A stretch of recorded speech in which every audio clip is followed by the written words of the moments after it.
It is 6:34. We will reconvene open session and report on reportable action taken in closed session.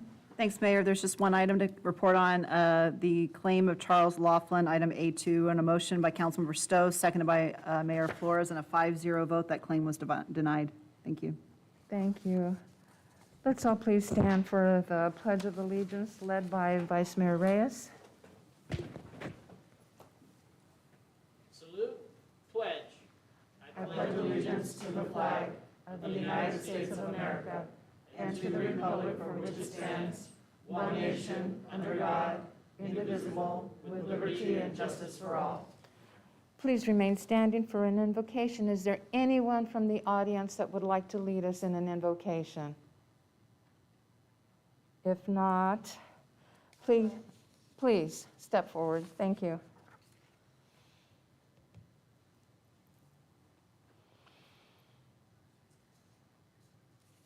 Dear Heavenly Father, I just come before you to thank you and to praise you for this day. Father God, I ask that you be amongst us here, that truth be said, that honesty be shown. We thank you, Lord, for this city. We thank you for the citizens within the city. We just give you all glory. In Jesus' name we pray. Amen. Amen. Let us continue to pray for all the firemen and law enforcement officers, for public safety, for the overall protection and safety of everyone in and our surrounding communities.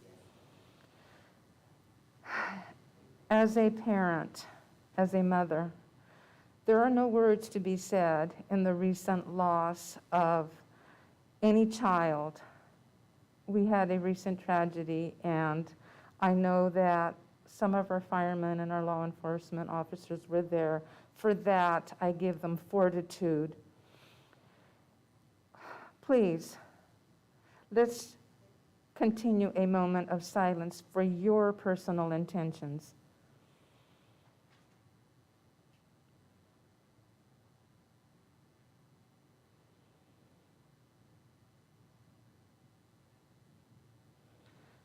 Thank you. You may be seated.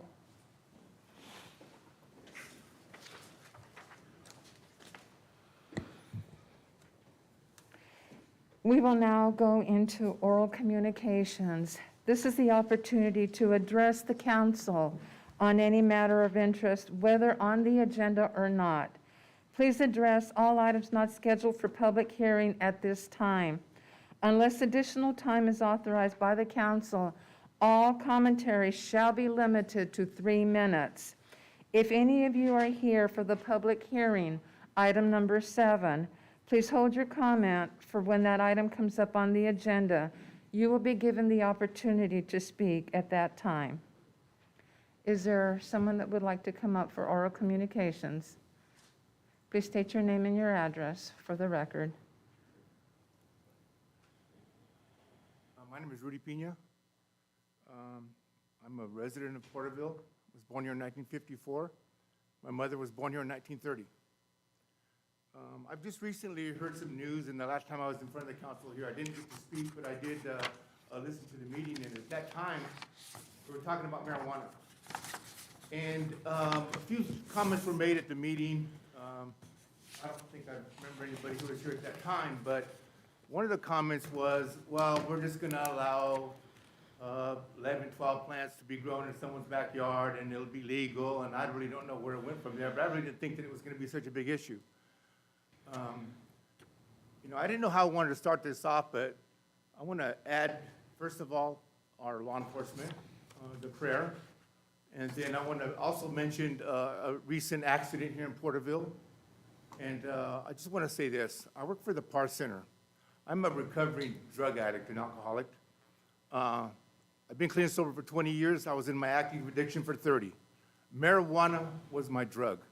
I started off smoking marijuana at a very young age, and I landed at the PAR Center at 46 years old after 30 years of hard drug use, and marijuana was the drug I started off on.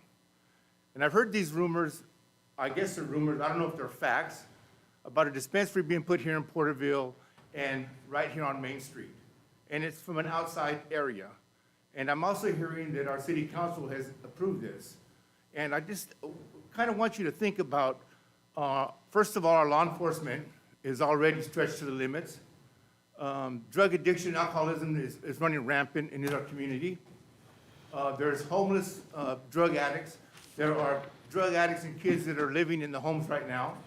And marijuana is this drug that starts all this whole addiction cycle up.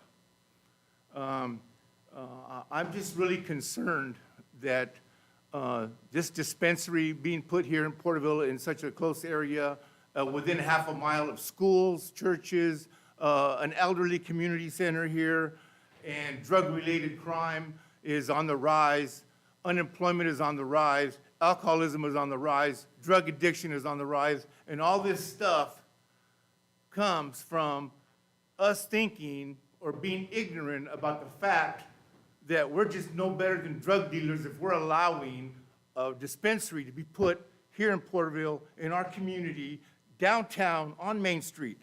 This kind of upsets me, especially when I work with the Thunderbolt program with the police department, and there are these kids coming from all these schools, from this everywhere in Porterville, who have all been caught smoking marijuana at school that we're trying to help get on with their lives. This is not helping our community. This is not helping drug addiction. What's that? Thank you. Your 3 minutes. I'm done? Yes. Thank you. Thank you.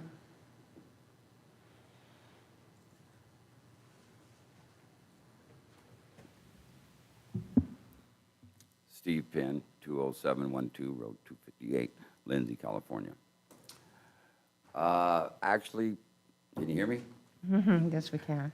Actually, just wanted to bring up a couple of things. Man, it really doesn't matter to me who gets it or anything. The little deal the other day actually was really a little moral thing for me. That Singer building, when we first came in here, you guys didn't want to see us anymore when we wanted to get this on the agenda. Came in here and preached to you, Porterville, Porterville, Porterville, always Porterville. Went to Lindsay, got it on the agenda over there, got it passed. What happened? Corruption came in. People were bought off, then they owned the company, and we wanted this to be Porterville residents only, all Porterville. Let Porterville shine for a change, actually. You guys are going to shine over this if it's done right. All of a sudden, how did all the chaos get in this deal? It was a good thing when we brought it to you, and you guys started thinking about it, and then started voting for it, started learning a little bit about it.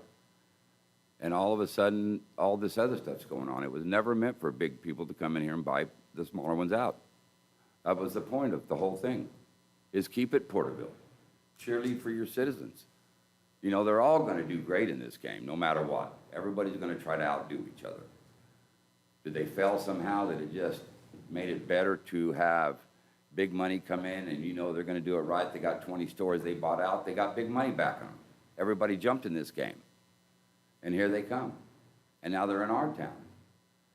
And we're really kind of, wasn't the idea when we came in here to tell you to even get this on the agenda. It was always about Porterville. It's on every tape. It's recorded. You got tired of hearing me. But really, guys, I don't know where the Porterville guys failed you. It's a little odd. Everybody wants to take the big money guys, make sure they're going to get every penny they're going to get. But believe me, whoever gets it, they're going to do a good job anyway. Porterville is the place. It is the center. That's why everybody's here to be alligators, because this is the center of the hub for this. This is a famous thing for you guys, actually. Always preach the good in it. And it turned ugly all of a sudden. Everybody's buying in. Everybody's here. The ones you're voting for, the money doesn't even stay here. You get what you're going to get paid, of course. Is there going to be any more? There will not. There might be a little more to feed you. But that's what this is. They're going to send this money somewhere else. That was not what this intended to be. It was about Porterville. To make downtown, Porterville was the deal. Everybody agreed. People downtown are starving to death right now, shutting their shops down, everything else. Nobody's seen that coming.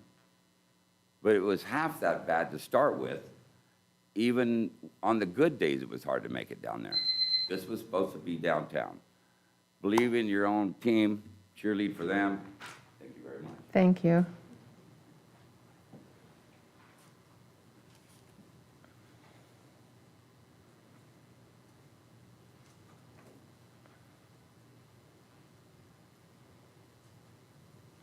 name is David Horowitz, live at 1846 North Boyles, Porterville, California.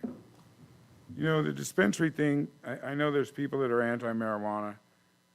The dispensary thing is coming whether anybody likes it or not. I get that. My complaint,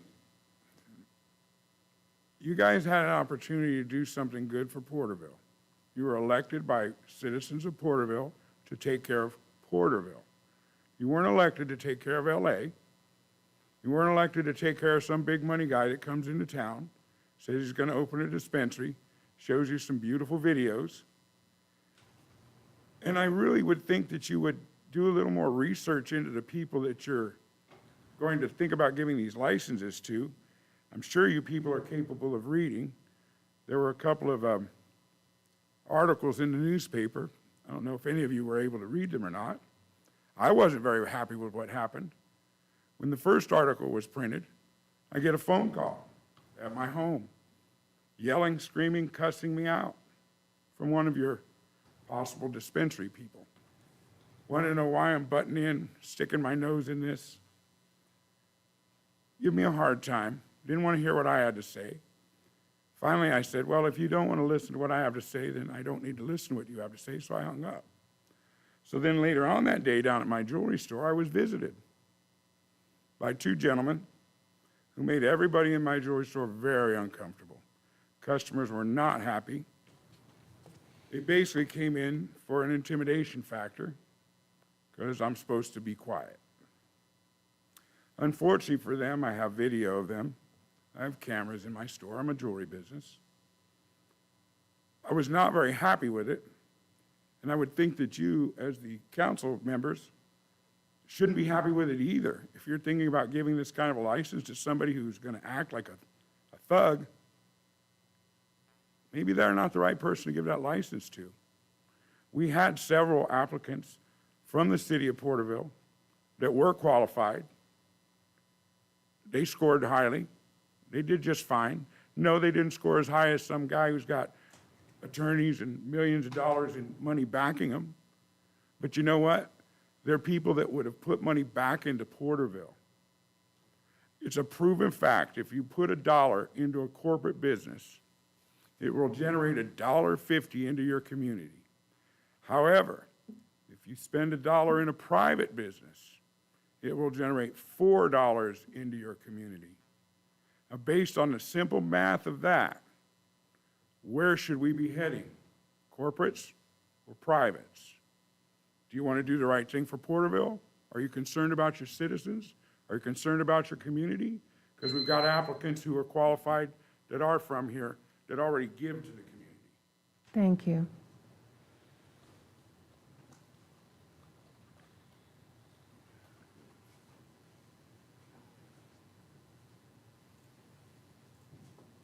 Good evening. My name is Ryan Sullivan. I'm an attorney out of Visalia. But I'm not actually from Visalia.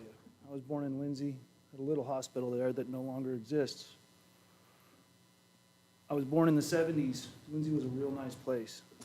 And in the 1980s, well, Lindsay had two primary functions back then, still today really, but one's totally gone, was Lindsay Olive Growers, and employed almost half of the city of Lindsay. They also were employed by farmers. And in the 1980s and the early 1990s, Lindsay Olive Growers was purchased by a large corporation known as Bell Carter.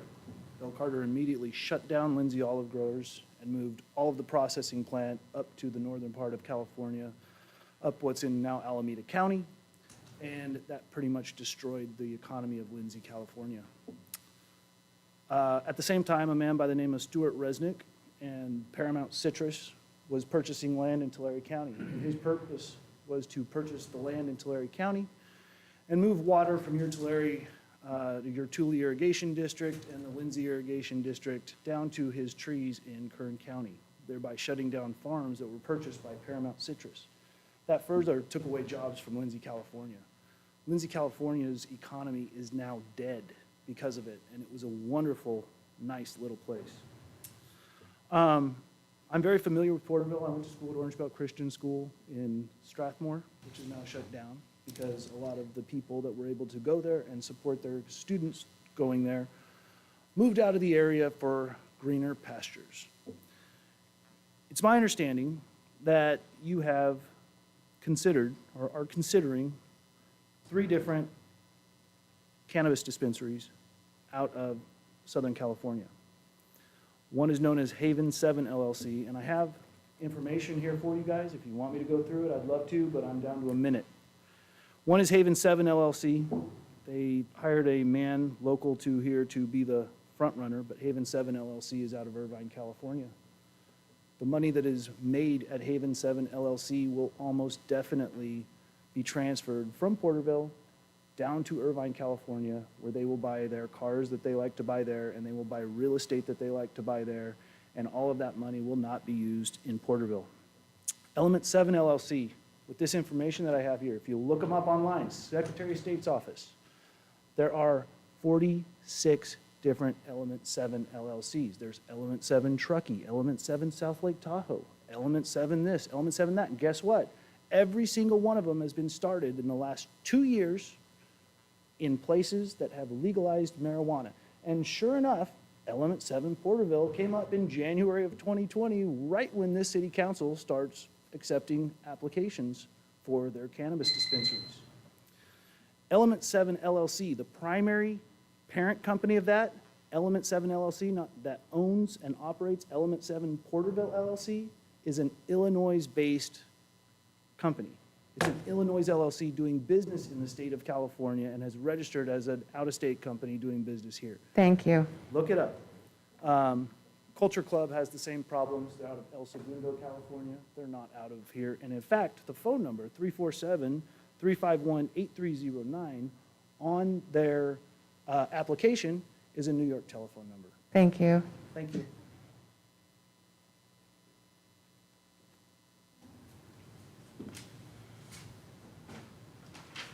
Anybody else? I got some stuff. I don't know if you guys have got it yet. I sent it to you, but I made some copies just in case. I was going to give the city manager. That way you can kind of follow along. I'm going to try to make it in 3 minutes. Please indulge me a little bit. I practiced it about a half a dozen times.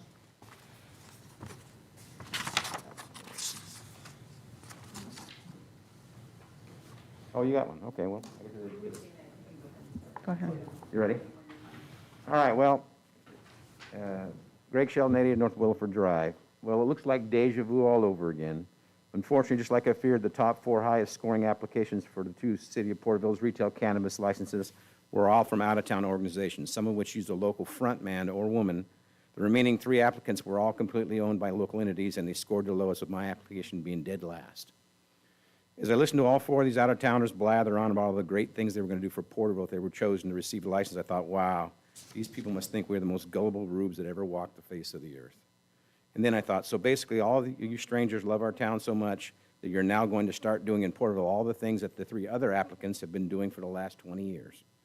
Strange, I don't remember anyone from Haven Company in Porterville 10 years ago when I and city staff were out sandbagging people's houses during the 100-year floods we were having. And where was the Culture Cannabis Club 20 years ago when I and other members of the Porterville City Council were handing out food and blankets to the economically disadvantaged and homeless citizens of Porterville during the devastating freezes of that era? Uncle Green, I never heard of him. I mean, I sure didn't see anyone from his organization handing out food baskets and toys to the financially challenged citizens of Porterville at the Honorifica building during the last 20 Christmas seasons.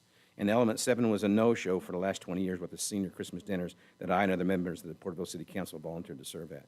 What I do remember, however, is that when our local 4th of July fireworks show got canceled, I appealed to the Tule River Indian Tribe to partner with the City of Porterville to have a Freedom Fest to help celebrate our Independence Day holiday. And you know what? They stepped up and provided both financial assistance and tribal personnel to help make it one of our most popular and anticipated events of the year. Where were all the out-of-towners then? These same out-of-towners would have you now believe that only they are qualified enough to undertake the challenge of operating a retail cannabis sales business. This is simply not true. I believe that any of the 7 applicants would do a fine job of running this kind of endeavor. The big difference is what each of these varying organizations are going to do with the revenue from local cannabis sales once they have been realized. With all the out-of-town organizations, other than the city and state sales taxes they have to pay, and of course the cut they have to give to their front man or woman, every other penny spent at a Porterville retail sales operation will go directly out of our local economy and into the pocket of some mysterious unknown Southern California investors. There is no opportunity for the money spent to be recirculated through our local economy. Additionally, this daily drain of our quite limited local resources deprives other local entrepreneurs the available discretionary revenue that they need to start and successfully operate other small business endeavors, both cannabis-related and non-cannabis-related.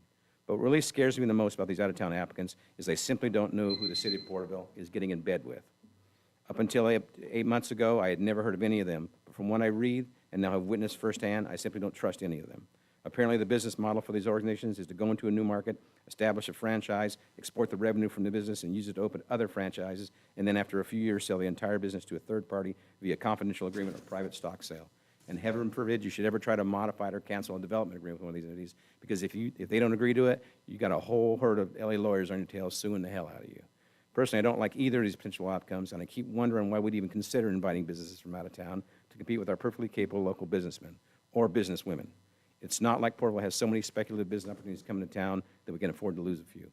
Ultimately, the city council was not vested with trying to find the highest scoring or most polished applicants to award their retail cannabis sales license to, but rather was entrusted to try and choose the best applicants for the current and long-term interests of the city of Porterville. Personally, I believe I would be one of them applicants. Thank you very much. Thank you very much. Is there anyone else that would like to come forward?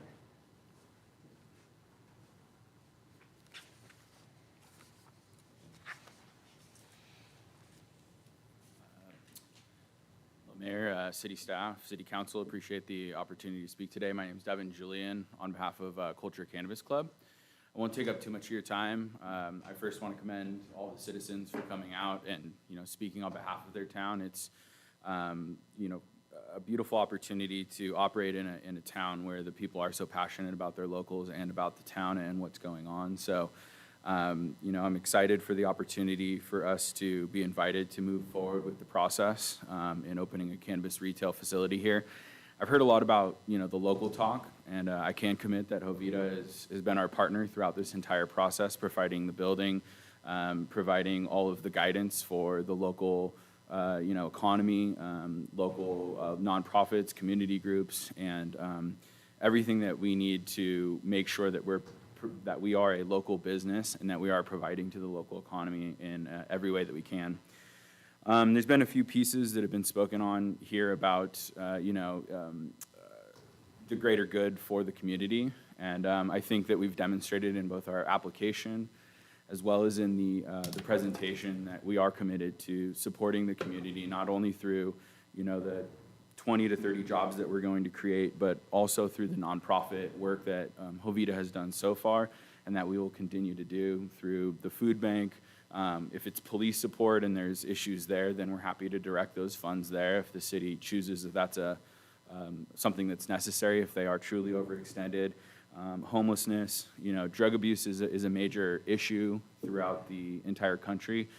So that's something that we want to reverse that stigma on and show that cannabis can be used both medicinally and in as recreation for adults.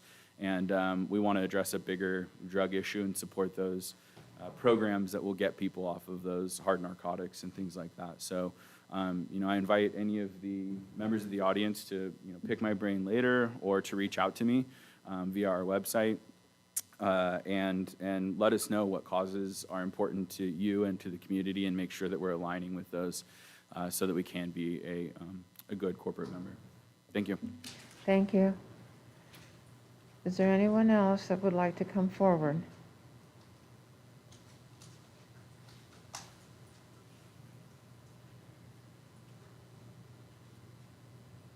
Hello, my name is Maria Marrero, and I would like to yield the rest of my time to Ryan Sullivan so that he can finish what he was saying. I'd like to hear it. We don't do that, sorry. We cannot yield our time? No. You have the absolute right to speak if you'd like to speak, though. Okay. What I'd like to say is that I just want to bring it back to the local citizens.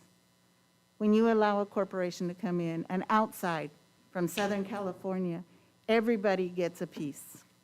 When you have your locals here, the owners of that business, they get their hair cut here, their kids go to school here.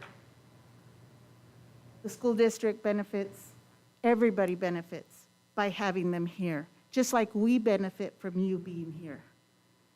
You buy here, you shop here, You buy your truck, the Dodge dealership on Olive or Chevy on Henderson. We've been giving to the community time and time again. But when you're out of town and the majority of the revenue from any business goes back, it's going to go to Southern California. It's going to go even further if you look at those licenses. We applied and our name's on the license. We're local. You can call us, you can drive by the house.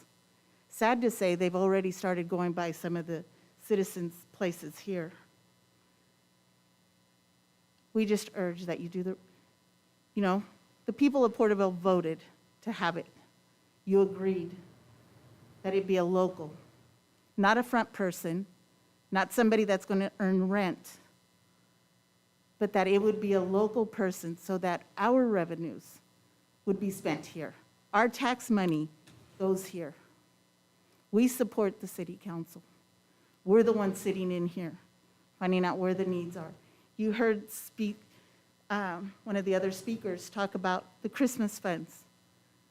When I was living out of town, before I retired, and the water shortage happened, I remember loading, being so affected by Eastside Porterville not having water, that I came home from the Bay Area with a truckload of water just to give away to anybody. I saw how hard you all worked because this is your city. We're asking for that same, we're asking for that to be done because the revenues generated by the citizens of Porterville will most likely be spent in Porterville. Thank you. Thank you. Is there anyone else that would like to come forward? Okay, please.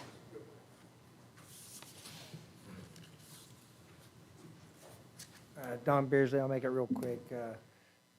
I think everybody said about the same thing. City of Porterville, for the city of Porterville, for the people that live here.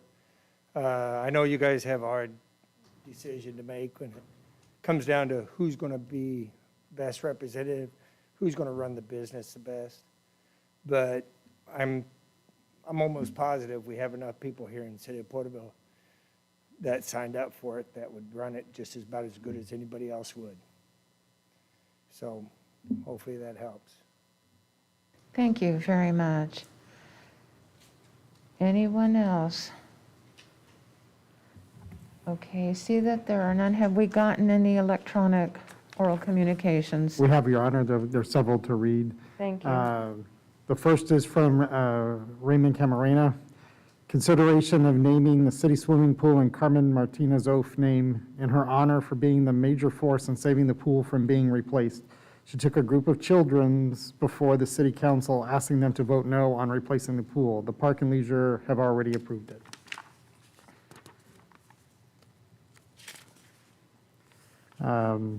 Next is from Steve M. Perrone, Jr., Treasurer for the Tule River Tribal Council. City Council, we as representatives of the tribe are concerned that the cannabis dispensary licenses may go to companies that are not local. We know that Porterville wants to grow and needs further economic development. In choosing companies that are not local, we know that the profits from the dispensary will not stay in Porterville. If the City Council's intent is to help Porterville in the long run, awarding the licenses to a true local company is the best option. We look forward to continuing to work together to make Porterville a better community to live in because Porterville is and will always be our home. Next is from Julie Tunstall.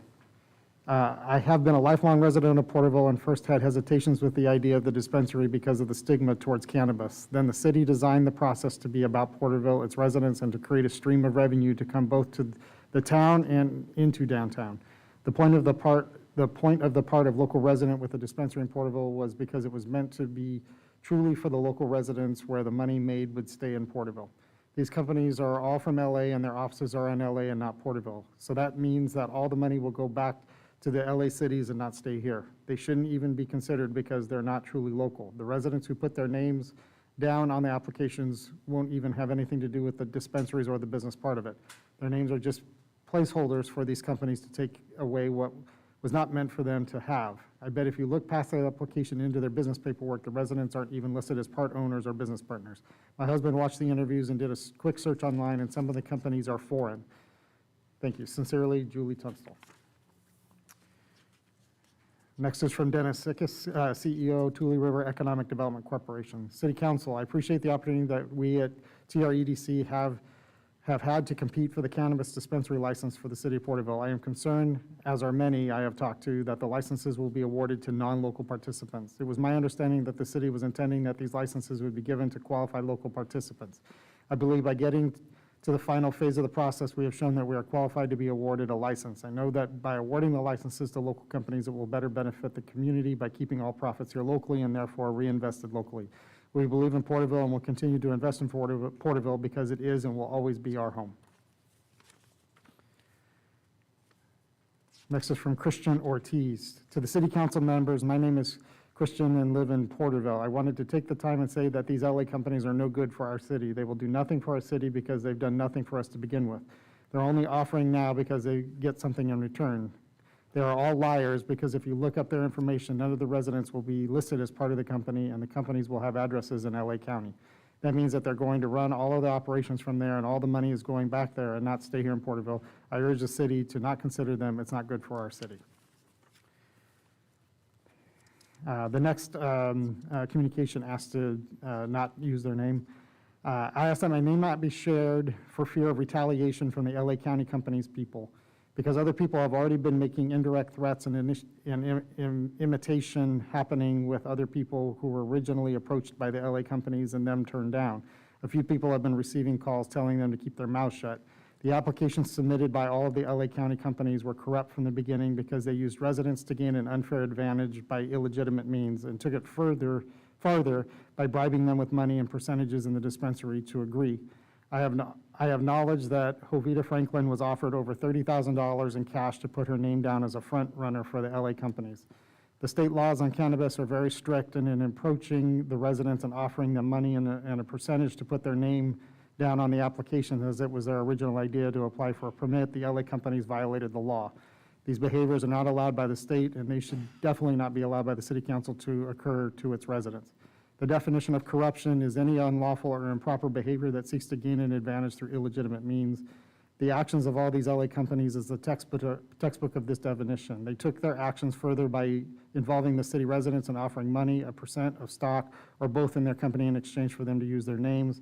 This was wrong for them to do. I watched the interviews, and I remember one question the council had that asked how they would work to stop the corruption that was happening in other jurisdictions. Regardless of their answer that night, you can guarantee they will have a corrupt business because they started the application process in a corrupt manner. I really urge the council not let this type of behavior happen in our city, and that you consider a company who are actually local and who do things the right way. The applications submitted by all of the LA County companies were corrupt from the beginning because they used residents to gain an unfair advantage by illegal means. I really urge the council not let this type of behavior happen in our city, and that you consider a company who did things the right way and legally. Next comment is from John Silverman. I wanted to say that as a Marine veteran, one of the companies should be ashamed of themselves for involving our older residents into their scheme. These LA companies offer fairy tales to the residents so they can go along with their scheme, but don't tell them that the fact they offered them something in exchange for putting their names on the application is illegal. As veterans who rely on their pensions, they should lose their military pensions for accepting their money or kickbacks and lying. Shame on you. John Silverman. That's the comments. There to be no further oral communications.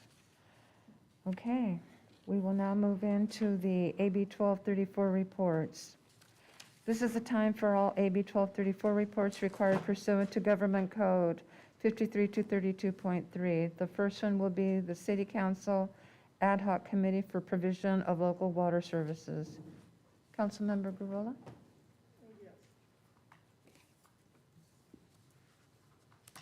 We had a meeting on, oh gosh, let me see if I can remember. I believe it was the 22nd of October. And there's still information that's going to be forthcoming. What we did was we asked for a comparison of the minimum capacity ratios. We were given one at 125, and we wanted to have more of a conservative one at 150. And Mr. Lawless, please correct me if I'm wrong on any of these, or incorrect statement.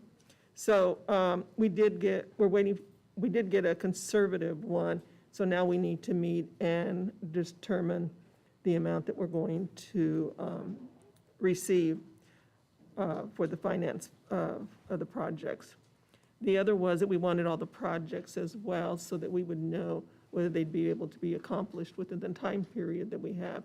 You have 5 years to accomplish the project. 80% has to be accomplished, I believe, in the third year? 5 and 3 Yeah, years. in the third year. So we want to make sure that we don't draw all this money down, and then we're not able to complete those projects as regulated. And so the bonding capacity we're looking at is a very conservative estimate, just in case the interest rates are increased or the market backs away from buying debt from a term exceeding the 20 years or 25 years. So we will be having another meeting on November the 5th at 12:30 to look at those, the 125 and 150, and determine how much we want to borrow and review those projects as well. Did I leave anything out? No? Probably a lot. I would say, the good news is that the city has a pretty healthy level of bonding capacity, which is not being evaluated as being used. I would say it's, what's being evaluated is 35 million, which I would say in a conservative bonding capacity is anywhere from 45 to 49, and that goes to the 125 to 150 coverage, which is looking at, obviously most conservative would be a 150 coverage. Basically, you're able to, that's giving yourself additional capacity to being able to do that. And there's large projects. Wastewater treatment facility as part of the casino project is estimated at 17 million. There's a storm drain retention basin at anywhere between 5 and 10 million. So there's a large water project that are looking to be financed through that. Thank you very much. And to follow up, the anticipated calendar is that this resolution to authorize proceeding would be before the council at its meeting on November 17th, going to market with selling of bonds the first week of December. Thank you. The next one is the Tulare County Task Force on Homelessness, and I'm going to ask to, it was a difficult meeting, and if I leave anything out, I may ask for assistance. I'll look in Mr. Lawless's direction, and I'll look in Mr. Ridenour's direction. We met on Monday, October the 21st. It was a conference call, virtual live Zoom Facebook meeting. The meeting, to begin with, had a lot of technical challenges with static and connections. Present was Mr. Lawless, Mr. Jason Ridenour, Claudia Calderon, and I. There were no public comments. There were 4 items on the agenda, which were the approval of the September 16 meeting minutes, an update on Project Room Key and housing of unsheltered in Tulare County residents in response to COVID-19 pandemic, and received a presentation by Upholdings about Project Room Key, and updates from the cities of Tulare, Visalia, and Porterville on the homeless shelter efforts. There was a brief update on Project Room Key by Mr. Chaz Felix, who shared that it was going well and they were continuing to push forward. Because there was a lot of static, he spoke briefly on a youth challenge with the Kings Tulare Homeless Alliance for the homeless population in the ages of 18 and 24 through 24. He shared that there was a goal to place 50 in transitional housing and that they were one of 4 agencies. With the Homeless Alliance, they were able to house more than a dozen. Jessica Bergerac from Upholdings provided a brief update with regard to their partnership.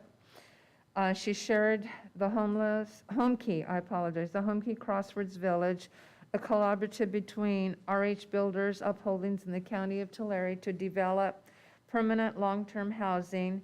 The background to Home Key is California's response to protecting individuals experiencing homelessness. who are at high risk and impacted by COVID-19 by making $600 million available for housing. It is administered by the California Department of Housing and Community Development to rehabilitate housing, motels, and hotels into permanent long-term housing. That report highlighted Fresno, the Fresno area, and the Visalia area.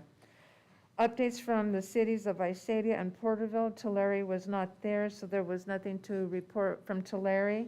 Leslie Caviglia from the city of Visalia just provided a brief update as to what Visalia was doing regarding their homeless, that their city council was going to go into a 3-phasing process.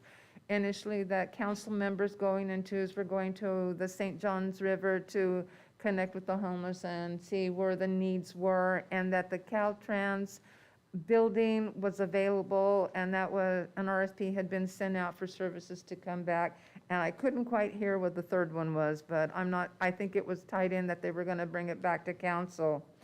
At the last council meeting, everyone remembered the status of the Welcome Center and how the project had taken several months, and how Porterville supported, and how we were able to see that the Welcome Center came to fruition. At this meeting, I was able to report out that as of that date, there were 210 unduplicated clients who had been served since opening. And that just is so proud that the daily average is 80 clients. And one individual is permanently housed for Porterville. Did I leave anything out? That was pretty, okay, thank you so much. So that concludes this report. We meet at our next regular scheduled meeting on November the 18th. The City Council Ad Hoc Committee COVID-19. Vice Mayor Reyes. Thank you, Mayor. On the 27th, Councilmember Garola, myself, and city staff met to continue further discussions on the COVID-19 Ad Hoc Committee, which was established solely for the purpose of benefiting local businesses in regard to them operating under regulations imposed not only through the city through ordinances, but through the state and other mandates that have been handed down. And so that ad hoc committee meets sometimes 2-3 times a month, specifically to help enable local businesses to survive and operate to their greatest benefit during these restrictions that have been placed upon us all. And so we gladly meet for the purpose of helping local businesses in that regard. And at this meeting, we did so once again for some local businesses. Black Bear has an operation that they've been engaged in, and we've been helping them comply with the regulations and be able to operate in a safe manner that is benefiting the citizens of Porterville, as well as looking at Hobby Sushi, which is another restaurant that, again, because of some of the restrictions placed on us all, and especially small businesses, helping to benefit Hobby Sushi, look into being able to operate to the extent of the capacity that they are allowed to under the restrictions.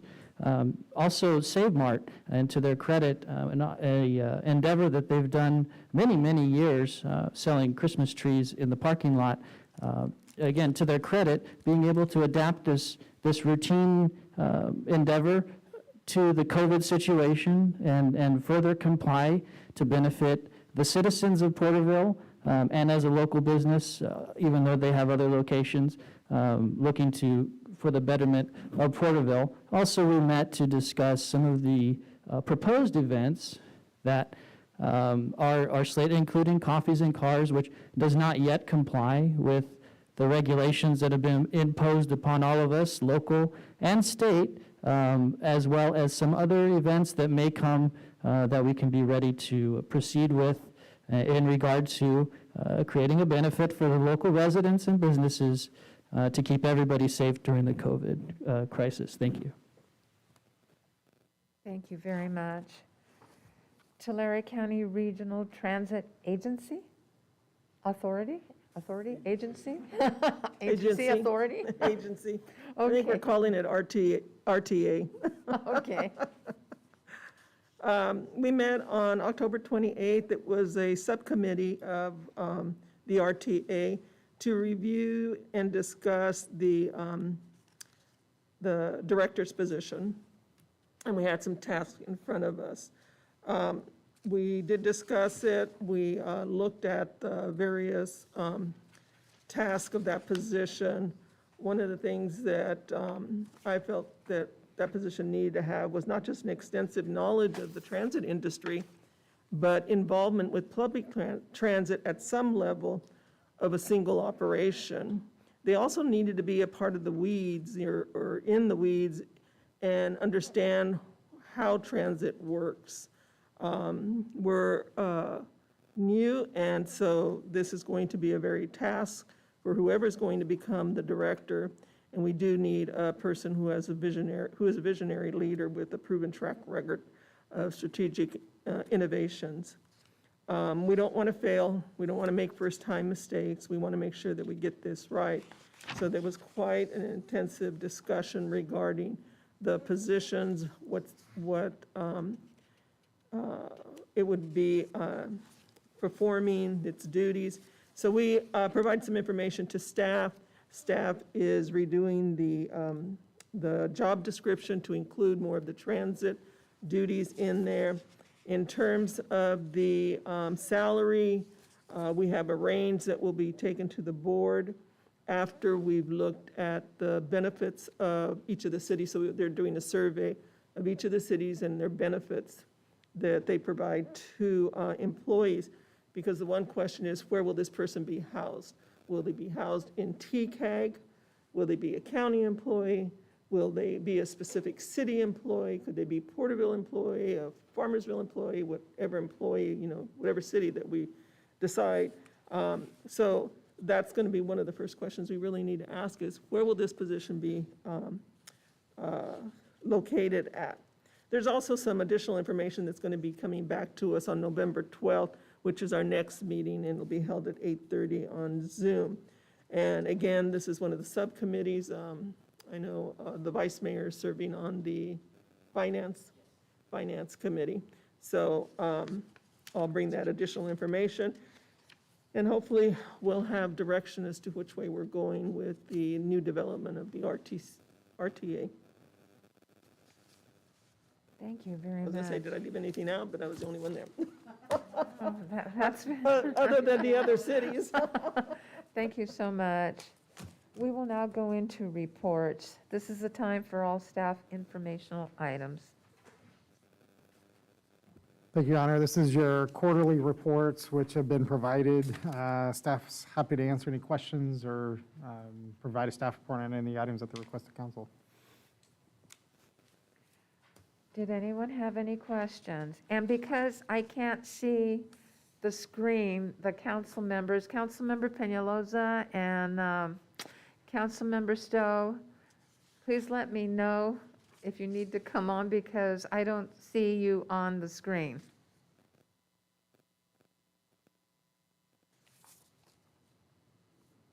They are on. Yeah, Mayor, hello? Okay. I'm on.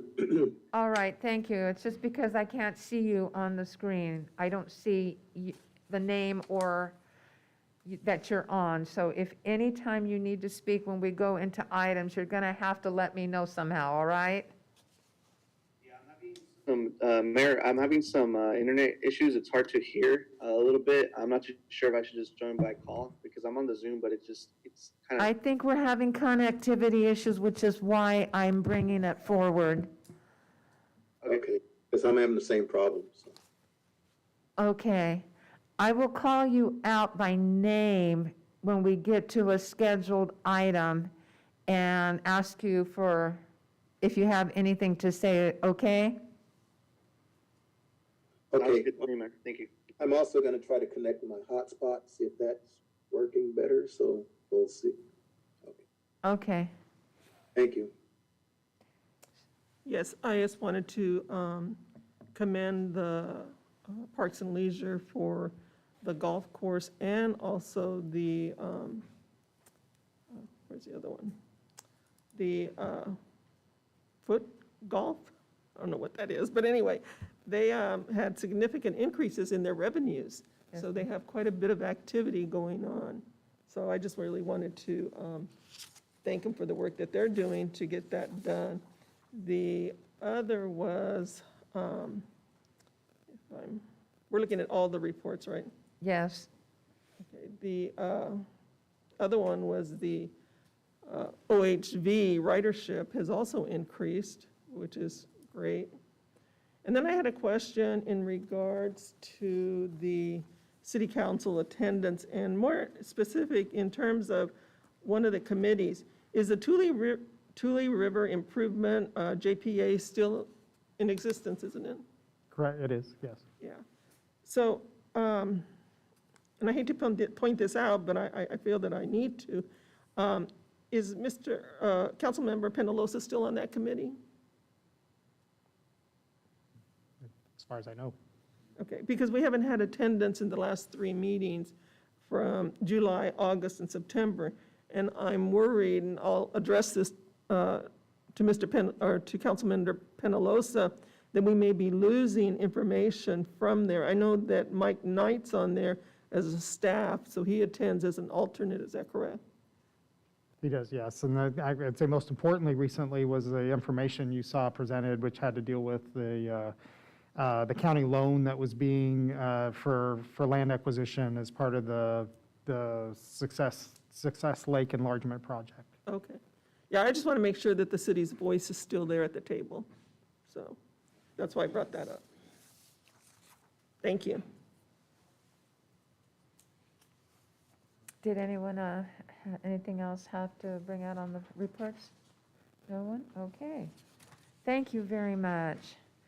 We will now move on to the consent calendar. All consent calendar items are considered routine and will be enacted in one motion. There will be no separate discussion of these matters unless a request is made, in which event the item will be removed from the consent calendar. All items removed from the consent calendar for further discussion will be heard at the end of scheduled matters. Council,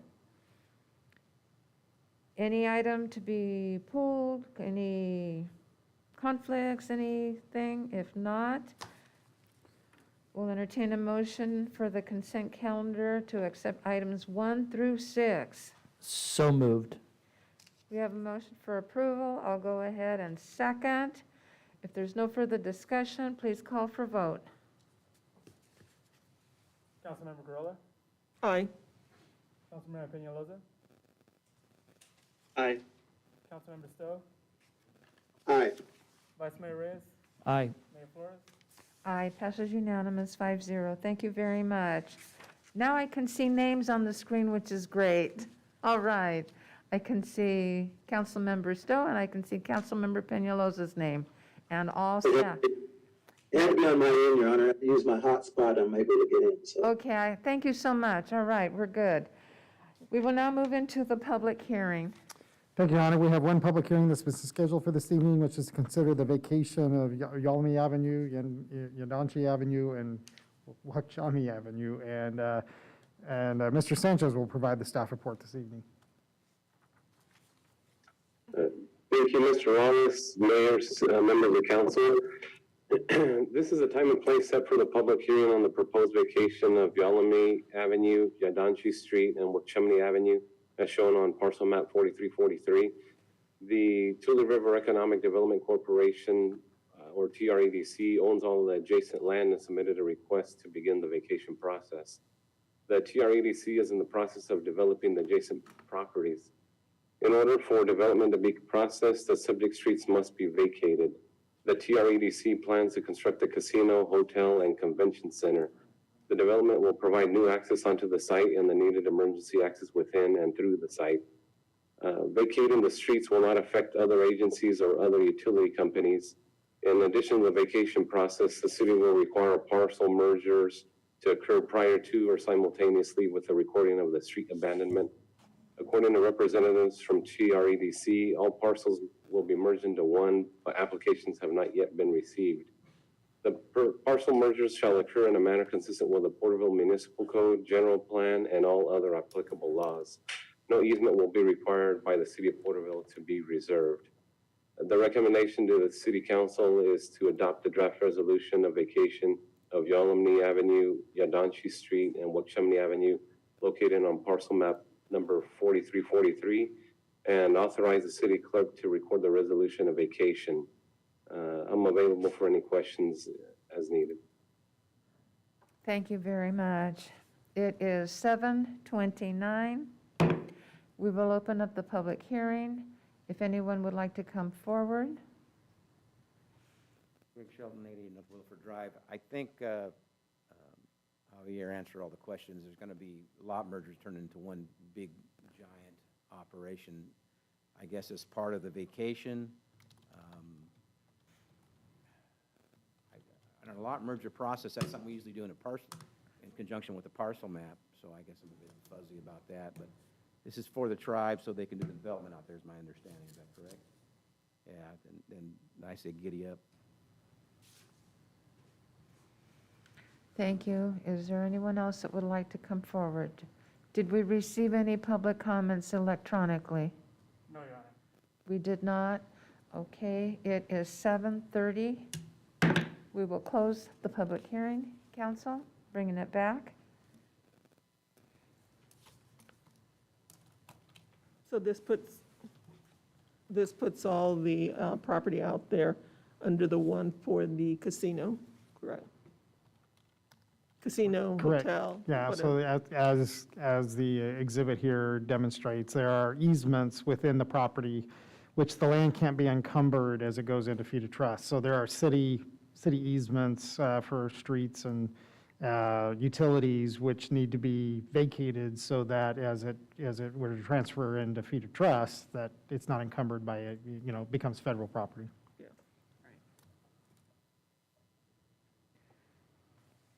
Councilmember Stowe, did you have any comment or question?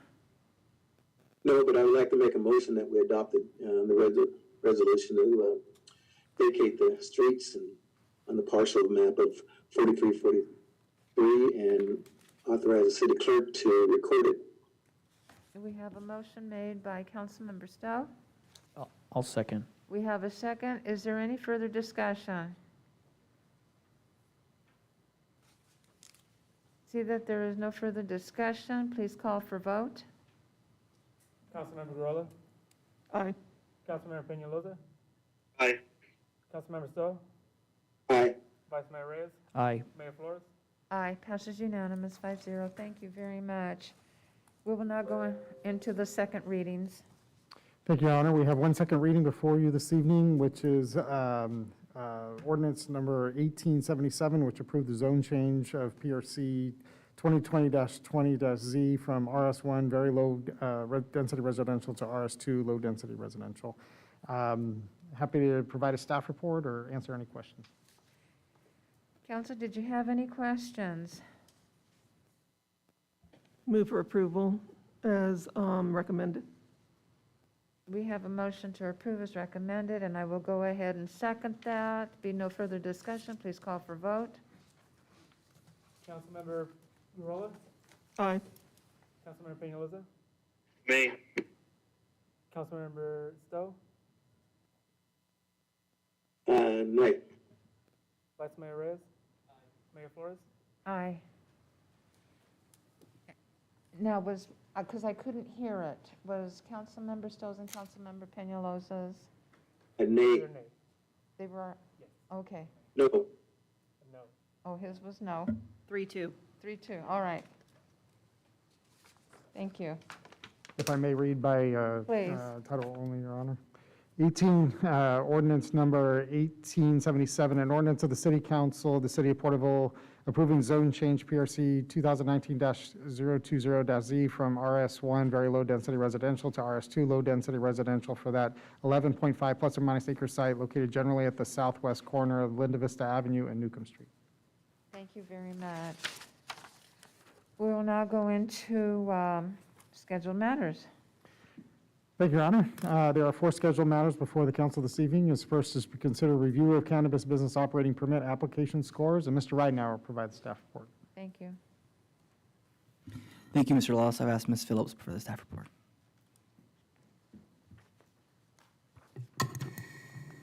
Thank you, Mr. Ridenour, Mr. Lawless, Mayor, and City Council.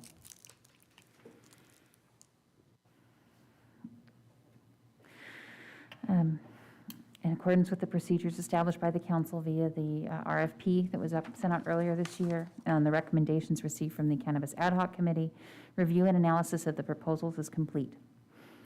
As authorized by the council, HDL reviewed the proposals on the basis of set criteria, which are defined in the report. And at its special meeting on October 22nd, the council conducted interviews of the qualifying RFP applicants for 2 available cannabis business operating permits.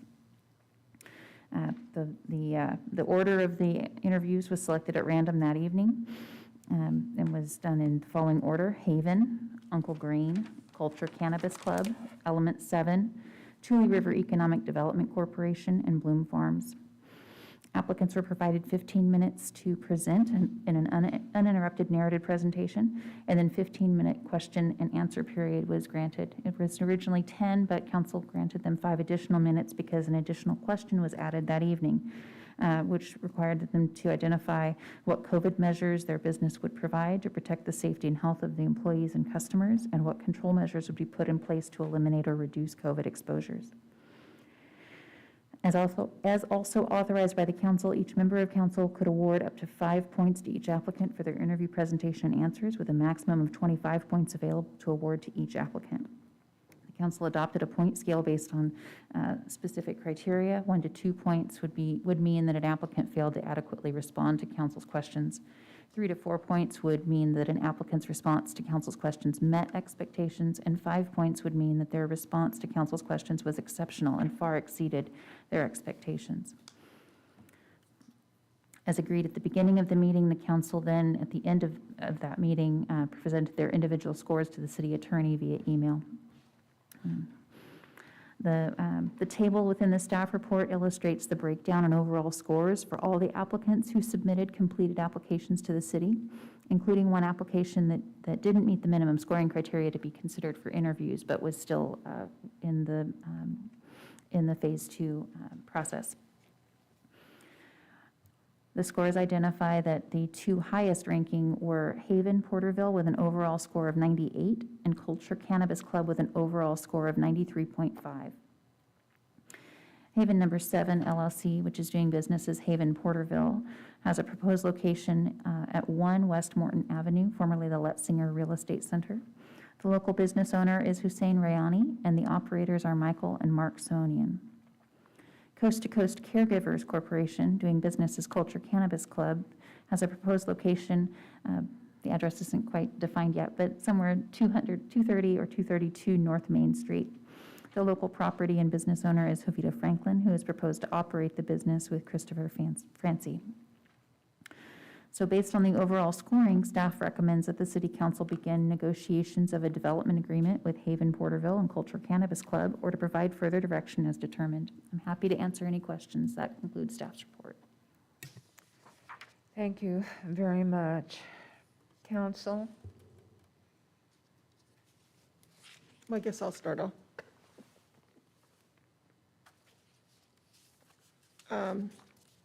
First, I do want to thank everybody that came forward to give their concerns. As I always say, that's what the podium is for. To have the residents come forward and hear their concerns.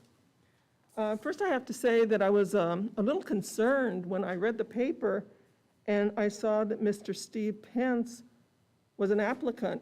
And I went back and looked at my papers that I had and asked, and I didn't see him as an applicant. So I have nothing showing that he was an applicant. It could have been an error on the recorder's side. I don't know. I didn't call to find out. So I do want to clear up that basis, that as far as for me as a council member, I saw no application that had the name of Mr. Steve Pence. The other is that has been coming up today is that there was nothing in the information, which has been very intensive, has had dialogue for over a year regarding the cannabis and how it was going to be processed, how the applications were going to be taken. I mean, that's been going on for, what, a year and a half at least, prior before I came onto council. And in that, I didn't hear, other than, of course, from Mr. Sheldon, that it was, we need to have local. But nowhere in the application process does it say local. So that's a concern to me, because otherwise we should have put out the application saying only locals to apply. And then we should do that with every enterprise that wants to come into the city of Porterville and say only locals can apply. That's the way my personal view is. So I did not see anywhere where it said locals, nor was there anywhere in the process that gave locals any additional points. So I can understand the concerns, but I have to also say that the locals that are part of the, if you want to say I can only put it as a franchise. They are local, successful local business entities here in town. They provided all the applicants provided very extensive information regarding their finances, had to show proof of it. And what they had done in the city of Porterville as well. And I don't discredit anybody that has done any work or volunteer or donations to the city of Porterville. And I know when businesses come into the city of Porterville, other enterprises, they also give to the city of Porterville. And so I'm confused when we get to this point and all of a sudden, after a year and a half of discussion, that it was all transparent, everything was out, we don't do anything in the back, we bring it forward, we were we disclosed everything, and then all of a sudden, it was only supposed to be for locals. And I'm sitting here and thinking, wow, I didn't read that anywhere. Nor do we do that with any other enterprise or business that comes into the city and says, oh no, we only do locals. If we did that, we would be in deep trouble. We are an open community that welcomes businesses to come here. I don't know whether this business opposed to this business is not doing well, or whether they're corrupt, or whether they're anything. We don't know those things. We expect businesses to come here to the city of Porterville and do their business. And if they don't, then we have what I would think IRS, our government regulations, which is very highly regulated for cannabis, what I found. So there are ways to find out if that's going to happen. We're also in the development process, which means that there's still a whole other step for these cannabis that may be selected to go through. So, I had to bring that out because I sit here sort of in surprise that all this is coming out now at the end of this process, when we have been very transparent. We've even taken comments from the community and put them into the process. So there was ownership into some of this process. It wasn't just city council. And we had an ad hoc committee that did so much work. And I'm probably talking too much, so that's what I have. Councilmember Peñalosa? Thank you, Mayor. Yeah, this process, to the point where we're at today, it's been pretty intense. I've always appreciated public comment and inputs. on this. I appreciate the community members that came out today to speak on this issue. You know, we had many, re-emphasizing some of the comments made by Councilwoman Garola.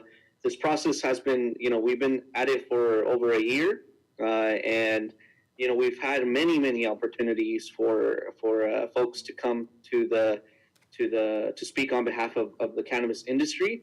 You know, and so, you know, we're already determining making a decision today, and so along those lines, I do want to speak to the fact that, you know, we have right now these two top dispensaries applicants who we're considering right now, and you know, they scored the highest, you know, Haven and Culture Cannabis Club. You know, I believe that I think that for my personal sake, and what I believe is that I think it wouldn't be a terrible idea to grant a you know, as we can see, like, you know, the two local ones, which is a TREDC and the Bloom Farms, they both have ranked the lowest between the 6 applicants that made it through the third-party review, and I can see why they may have scored very low, because, you know, it's their first time applicants in the cannabis industry, right? And so that makes sense. And the rest of the other 4 applicants have a lot of expertise around this, right? And so I do believe that I'm supportive, and this is my recommendation, you know, from my end, you know, for council to I want to see what everybody thinks about this, but I do believe that I do want to keep one of these applicant license local, whether we decide it's TREDC or Bloom Farms, because I think that I do think that as we if we give two you know, the permits to 2 out of the area companies, I do see that, for me at least, that, you know, I would like to see a local business owner that I know that has been in the community, understands the Porterville community. I understand that there's co-applicants in these applications that are a part of this dispensary application, and they're locals as well. But the reality is that a big percentage of the ownership is goes more to outside people, right? And so I do think that, for me, it wouldn't be such a bad idea for us to consider one local between TREDC and Bloom Farms, and then choose one of the outside folks that are from. And when I say outside, they're bigger dispensaries that already have been working and doing this type of business for years, and I can see that. But as I hear the comments and I think about the local, I do agree with Councilwoman Garola that, you know, nowhere in the process did we ever specify that it's all local only. But I do believe that we should, with 2 permits available, it wouldn't be such a horrible idea to consider one of them being a local applicant. And when I say local applicant, I mean, you know, considering TREDC or Bloom Farms to be be granted the permit, along with someone from the bigger corporations and bigger cannabis dispensary companies. So those are my 2 cents, you know, on this. But, you know, it's been, you know, with the vice mayor, myself, we've wanted to make sure that we were as transparent as possible in this process, that we had the ability for public input to exist. We know oral interviews, it wasn't a common thing during this process, and it's something that we brought to light because we wanted to put a face to the company, and have people from the companies come and speak to us directly, as opposed to just seeing an application in paper and just make a decision based out of that. So, you know, we've done a lot of unique things in this process, and I think we've gone to a point where we can. I feel that we can make a decision. But I do want to emphasize that I would be supportive of keeping one of the permits staying local, and then one of the permits going to one of the bigger cannabis dispensaries that we have as applicants. And I just want to. That's basically all I have to say on this issue, and then on this topic and item. You know, hope to hear from the rest of council and their thoughts on this. Councilmember Stowe. Yes, Your Honor. I too, like Councilwoman Corolla and Councilman Penalosa, I don't know when we ever said this was going to be a local company. Only, it's for locals only. We sent out an RFP for proposal, as we do for any other type of process that we have or project that we have, and we give it to the persons that, you know, or, well, not always, but if they're within reason, or we may make sure that they get the bid process. However, you know, if you remember from the very beginning, I said this wasn't a very good project because I've always stated that all money isn't good money. You know, whenever you have drugs involved, you know, I'm sure usually corruption, deceitfulness, and you know, will follow, and it's already began. I mean, people are talking about, you know, they did this, they come into my place of business and threaten me. You know, people are taking money off the top, and you know, I'm just saying this is not good for our community. You know, the gentleman that spoke from PAR solidified my protest. I've said from all along that, you know, when you start using marijuana, you know, it leads to bigger drugs. And we're just making it that much more easier for our citizens to acquire, you know, this and graduate to bigger and more harmful drugs. I know staff and the ad hoc committee worked hard, put this in, and put in a lot of time to make this a process and make it happen, you know, very smoothly.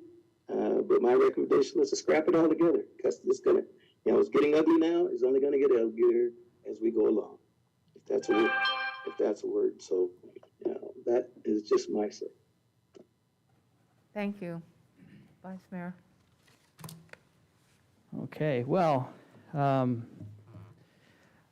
it's unfortunate everybody is so down with this process. I just start out by saying there was a lot of thought that went into the process, and all the way beginning with looking at how many dispensaries could be possible by looking at population, what would be allowable or what's typical, full well knowing that this year was a census year and that the population more than likely will increase, but that's just another reason not to be so down on the process. Another reason not to be so down on the process is that the needs of Porterville and the benefit of Porterville were instrumental, even though maybe we didn't have a sign as the beaches on Hawaii may have locals only, you know, breaking the surfboards of those people who aren't. We didn't do any of that stuff. That's not how this is supposed to go, and we don't need to overtly say locals only. But I will say that within the process, locals were definitely encouraged to take part, and were given equal, if not greater, opportunity to shine in this process. And by that I mean looking at what's known as home field advantage. You have home field advantage. You know where the soft spots are on the football field. You know where your cleats are going to get stuck. You know where the hard spots are that you can pivot and maybe turn and make the touchdown. You know where the sun is in the eyes of the opponent. So that's home field advantage. Home field advantage is not simply existing. That's just not how it works. So when the development agreement is something that's discussed, the benefits of Porterville are definitely part of that. How you tailor your words, knowing full well what the requirements of the answers of the questions were, all fit into the part that we call the process. And the process that, again, was there was a large amount of time spent looking at.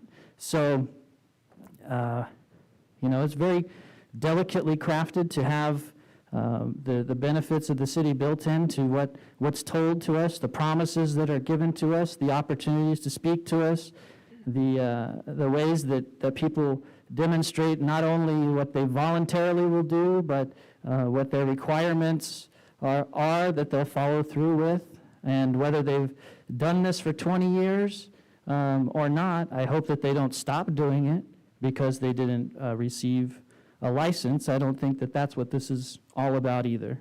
So again, everybody was given the same opportunity, Everybody, and some had an advantage that I don't feel was realized all the way. But that's neither here nor there. Again, knowing that the census happened, that the numbers that we came to for the limitations were reached before we would know what the population would be in the next year when we get the results back. There's a lot of things that can change.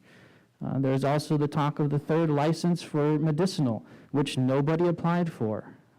Those things can be looked at. We've already determined that 3 were possible, and I think, Councilmember Stowe was part of determining that it would be medicinal. And whether he's on the prevailing side or not, I don't know that the recommendation to scrap it is something that we can do at this point, because, if I were a coal miner, I'd be bracing for a collapse at this point.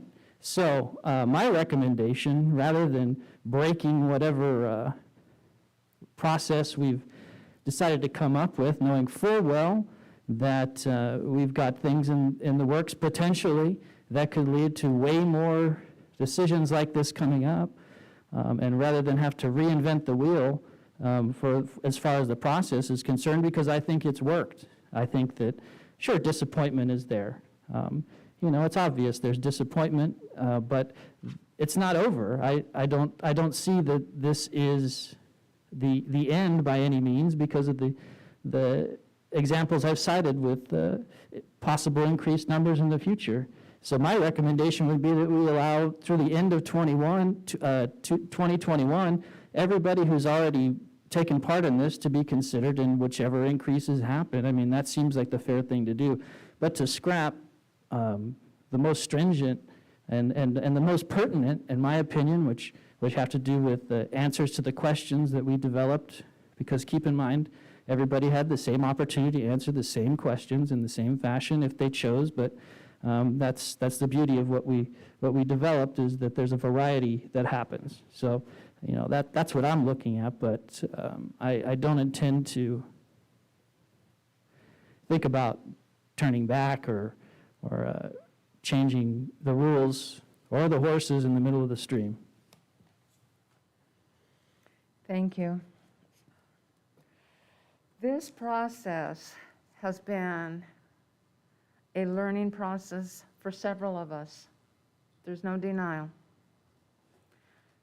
The ad hoc committee was formed specifically to bring back, through legal counsel, cannabis, the newness of, the federal regulations, the state regulations, and is it something we want to see locally? The process was developed. The applications were opened for everyone. There was nothing specific in that process that adhered to local. If you were to open a business and apply for a license, we welcome you. That's one way to look at it. Do we deny? No. There is a bigger picture. We have been as transparent and reporting out each phase of what was going to be done next. The recommendations to make changes were brought from people that were in the audience. They were a participant, from the RFP process to the fees to the application process. It has been transparent. We went with a third-party reviewer to score the applications and have them sent back to us. That third-party reviewer who scores applications to this regard and eliminated. But that's not the end of the world. I was so taken by the applications that were submitted because there were good applications. And as I looked and I listened and to the comments that were made, it's been over a year plus where a lot of these comments could have been brought to the table. Some of the comments could have been brought to the ad hoc committee, who would have been making recommendations to us as a council, you know, to have a local. I am taken by all the comments that have been made by my colleagues because I have listened and I have heard. The process from the beginning was transparent, and staff adhered to that with all the recommendations that were made. We have that third-party reviewer, but nowhere in there do we deny an application. That was not the intent. I don't believe so with your meetings in the ad hoc. Is that correct? It was to welcome the applications that were submitted. There was no intent to deny any applications, as that wouldn't be, that wouldn't go along with any other process that the city has for making any other determinations about businesses coming to the city. So that would mean it would be a different thing, which we weren't intending to do, which Well, is and not I don't the- think, and I didn't think so, but I'm just bringing it out because all the applicants went through the background checks, the application process adhered. So many, there was a criteria for everyone to adhere and to follow. And I believe that this, we need to welcome, we need to summarize, and we need to move with a decision to this regard. We already know what Councilmember Stowe's decision is. But to look at the recommendation that was made here tonight by staff and to know that this is to begin a negotiation development, which means that if in that development negotiation, in that agreement, that if there's something that isn't complied, you leave it open for the others that are on the list, which is why you would want to keep them through at least 2021? Is that what I'm hearing? Is that what I heard this evening? Okay, so we're only in, once we move on from this process, then we've got two potential permittees.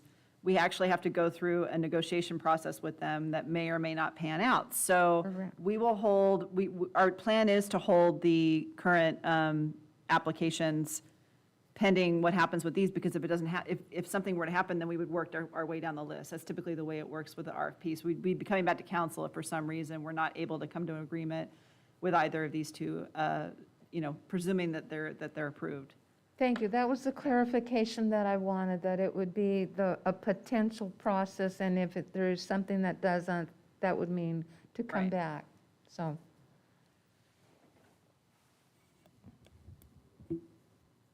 I'm going to take off my mask because I want to make sure everybody understands and hears me. I have a motion ready, but before I go into the motion, I just want to say that just as Councilmember Stowe noted that he does not agree with cannabis, when I came onto council, I also said that as we started this process, I may not agree with it, but it had already been approved and had been recommended by members of the community, and so that I would go through this process in order to participate in it and to ensure that the city would come out with a process and applicants at the end that would represent the city of Porterville. Yes, even though they're not 100% local, but they are owned by successful local entities. So what I want to recommend in my motion is that we approve the two Haven and Culture Cannabis to move forward through the development agreement, and then also direct staff to review the ordinance to create and bring back something to create a third cannabis, if it's not municipal, what is it? It's Recreational or adult use. yeah, recreation and adult use for local only. And with the current applicants in that pool, and that this be brought back by March. Can I do that by March? Or do I have, yeah, by March of 2021. Still here, you're allowed to make that. Yeah, I've only got one more meeting, so. No, another council could change it. Oh, but wait then a you can- second, wait a second, okay. 2 meetings, Virginia. Oh, okay, maybe two, but anyway, I'll make that $20. But Okay. that's the motion that I have put forward. Thank you for that motion. And yes, I'm not too sure if we're gonna do a second for discussion, or can we? well, I pass was it? going to second for discussion. Okay, thank you, Mayor.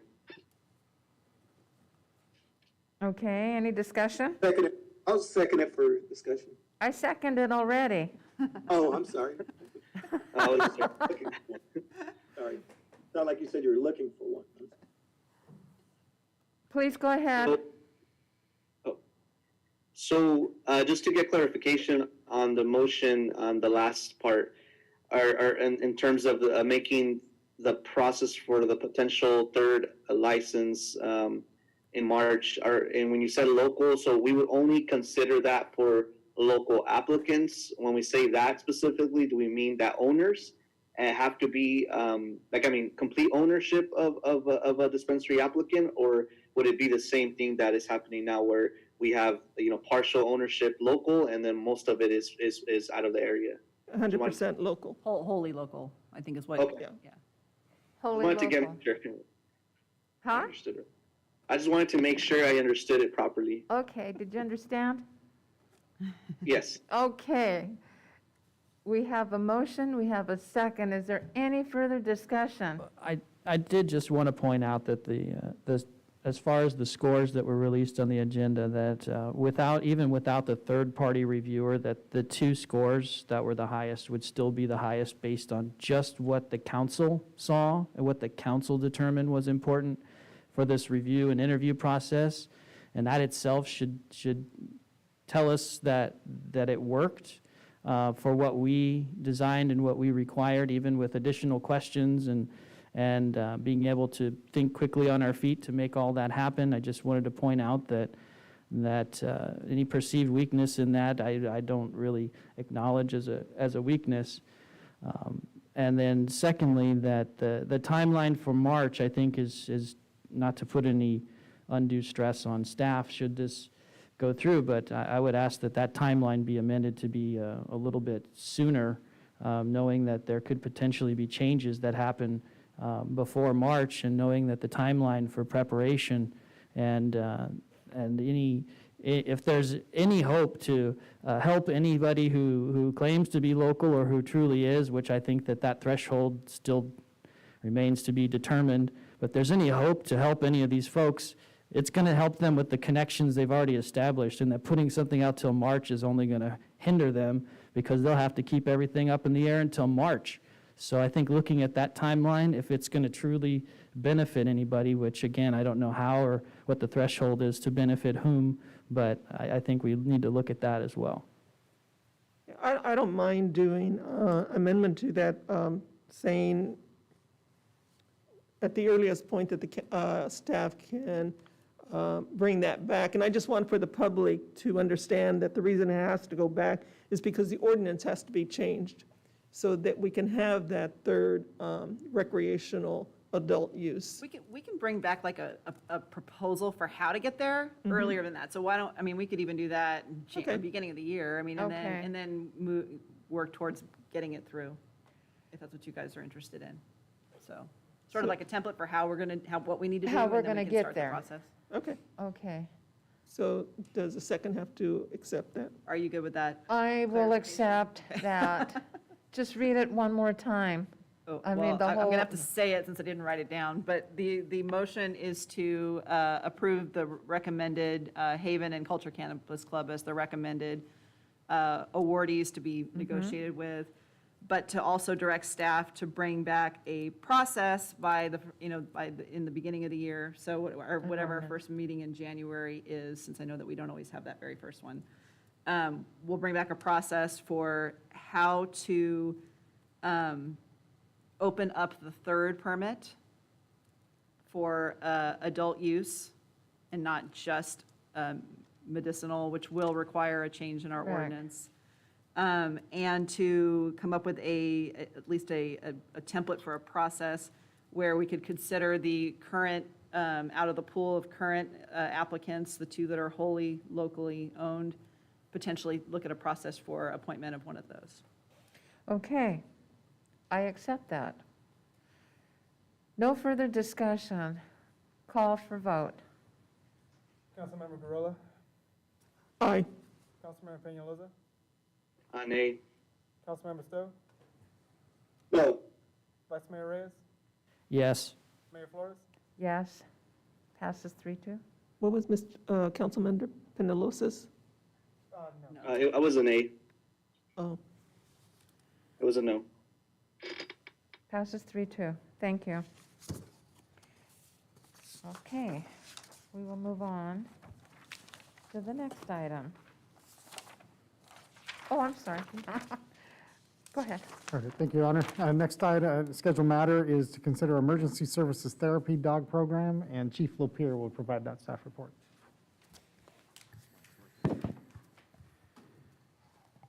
Mayor, I don't think this one's working. Mayor, Vice Mayor, council members, and city staff, the staff report before you is about emergency service dogs for both PD and fire. We have the opportunity to bring in a therapy dog that is from the Sentinel program from California Service Dog Academy, which is a nonprofit group that is a dog that can be brought in during critical incident stress debriefing. Kind of like the incident we had the other night. On Sunday, I had to meet with staff because it was very traumatic to them. And the dog is a good segue to get them to open up and decompress. It's absolutely no cost to the city whatsoever for vet bills, the dog, or any of it. The program looks like where we would have one dog at first and have it be a pilot program and see 9 months down the road to see where it would go from there. We do have one dog in the department right now that serves on the honor guard. Councilmember Gorilla, you've met that dog, Dottie. It's a Dalmatian and serves on the honor guard. That would be a dog that would be considered later on down the road and would be evaluated by the California Service Dog Academy for the handler and also the dog's aptitude to serve in that capacity. During the fire on February 18th, the DA's office brought in a therapy dog for the members during that time frame. It's not a new concept, but it's not an old one either. LA County in the last month just put on 2 dogs for therapy dogs for their department. City of Vista has been doing it for quite some time. City of Hanford has 2 dogs donated to them by this program. And again, as I spoke, the DA's office is as their own therapy dog. This would be extended to the PD and fire and any other citizens that experience a fire or emergency incident that would warrant such a thing. Going down the path a little bit further, SB 1116 is a peer support program. It's a Senate bill that is going to allow fire departments to have organized peer support groups. Fresno City's already done this, and we've been utilizing them as well. And I'm available for any questions on the program if you have any. Thank you. Council, did you have any questions? I don't have any questions, but I just want to say that, you know, I support this because I can't even imagine in a worse nightmare what the fire department and police department officers have to go through. We've had 2 young people who were killed. We've had fires. And I just want to commend you. And if this helps, then absolutely, this helps our firefighters, our police officers. I will say that the staff at the fire department are extremely excited about it. Councilmember Peñalosa? I agree with Councilwoman Gorella. Like, you know, we've had such an intense year, tragedy over tragedy and just things coming up. And I really appreciate the chief working and trying to bring this to our city public safety personnel. And I think it's an important program that I think would be very beneficial to provide to our public safety folks who have to go through, have gone through so much and endured so much already. And so definitely it's something that I'm also excited to have. And thank you for your leadership, Chief Lapierre and Chief Kirtle, in providing your leadership and during these tough times for our community. And so really look forward to seeing this roll out and be a resource for our personnel. Thank you. Councilmember Stowe? Yes, Your Honor. You know, the recent tragedy we had was devastating to me. I know how devastating it was just to me alone, and I can only imagine how devastating it was to the firefighters that were involved and their friends and comrades that went down. And anything we can do to help our public safety to overcome such things like this, fire department, police department, you know, I'm in favor of. So I think it's a great idea. Thank you. Vice Mayor?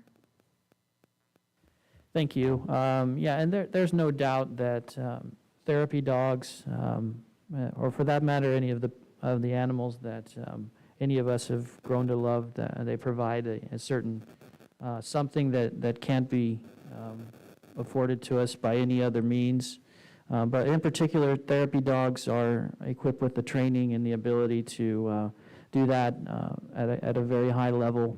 And in fact, the training exceeds what anyone can do at home, or even, for that matter, sometimes what citizens. And I know that some people have dogs that they claim are therapy dogs, but in this instance, this animal, should the animal be approved to happen, would far exceed some of the claims. And then on that note, I think that something like this may greater formalize and clarify and define what the allowable level of therapy dogs are provided in, or able to be in facilities, or any changes in regulations that may come about because of this, I think would be greater defined to the benefit of the community by this happening, in addition to the benefits that it would bring to the lives and the emotional well-being of any staff that it comes into contact with. Thank you. When I first read this, it really touched me because when I was on the hospital board, I remember the therapy dogs that would come in to see the patients, and how it would be soothing for some of the patients to have just the welcoming of somebody that was just there for that. We have faced some tragedies. We had the tragic loss in the fire. Every day that you're out there in law enforcement and public safety in the fire department, you see a lot. And I support the project without any reservation whatsoever. And anything that we can do to help and assist, especially in the fire department. I know that there have been some PTSD, and some of the fire staff have been back and they have worked, and yet they've seen some more tragedy along the way, and it impacts emotionally because you feel it as if it were your own. So I'm, without any reservation whatsoever, you heard from all of us, and you need the recommendation, you need a motion on that, Move for approval of the recommendation. and I will second that. If there's no further discussion, please call for vote. Councilmember Gurrola? Aye. Councilmember Peñalosa? Aye. Councilmember Stowe? Aye. Vice Mayor Reyes? Aye. Mayor Flores? Aye, passes unanimous, 5-0. Thank you. Okay to read by title only, the Please. modification? So, Please. an ordinance of the City Council of the City of Porterville amending Article 3 of Chapter 5 of the Porterville Municipal Code. And I know I can say this on behalf of Chief Lapierre and the public safety units. Appreciate the council's support in this regard. You had an item that was before you, I think at your last meeting, talking about apps that can be used by police and hopefully soon by fire as we work through the RMA in that regard, and how we can best meet the needs of our personnel in the obviously very challenging critical incidents that they serve this community with. So really appreciate the council's support in that regard, and I know that it is felt in the departments as well. Thank you. We'll move on to the next one. All right, thank you, Your Honor. Next item in order would be the provision of local mosquito abatement services. It was requested by City Council that this subject be calendared, actually no later than your next meeting of November 17th, but I thought I'd provide this as an update, kind of a progress that had been made since the council last considered the subject. Kind of two things, one being the mayor and I had a chance to have a virtual meeting with Supervisor Townsend and my colleague, Jason Britt at County CAO, and just kind of talking about, that was one of the directions to engage the county and to see where they're at in terms of the, kind of the sense of what a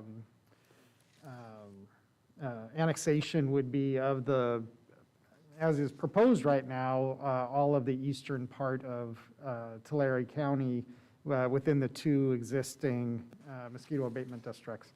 I felt it was a productive meeting. I would say that there was, I would say timing sometimes is everything. So there's obviously a supervisor election that's happening right now in the northern part of the county, which one didn't really allow for the county's participation in that regard. In addition to that, there's 3 new members of Lindsay City Council that have been appointed, and so this really became a Porterville and a county conversation, excluding the northern kind of Strathmore North. And I'll let the mayor kind of speak to the specifics of that, but there were some takeaways from that about how could the city and the county work together absent of a mosquito abatement district in improving messaging. And that's kind of reinforced from conversations I've been having with the general manager for Tulare Mosquito Abatement District. They're very excited about the opportunity to,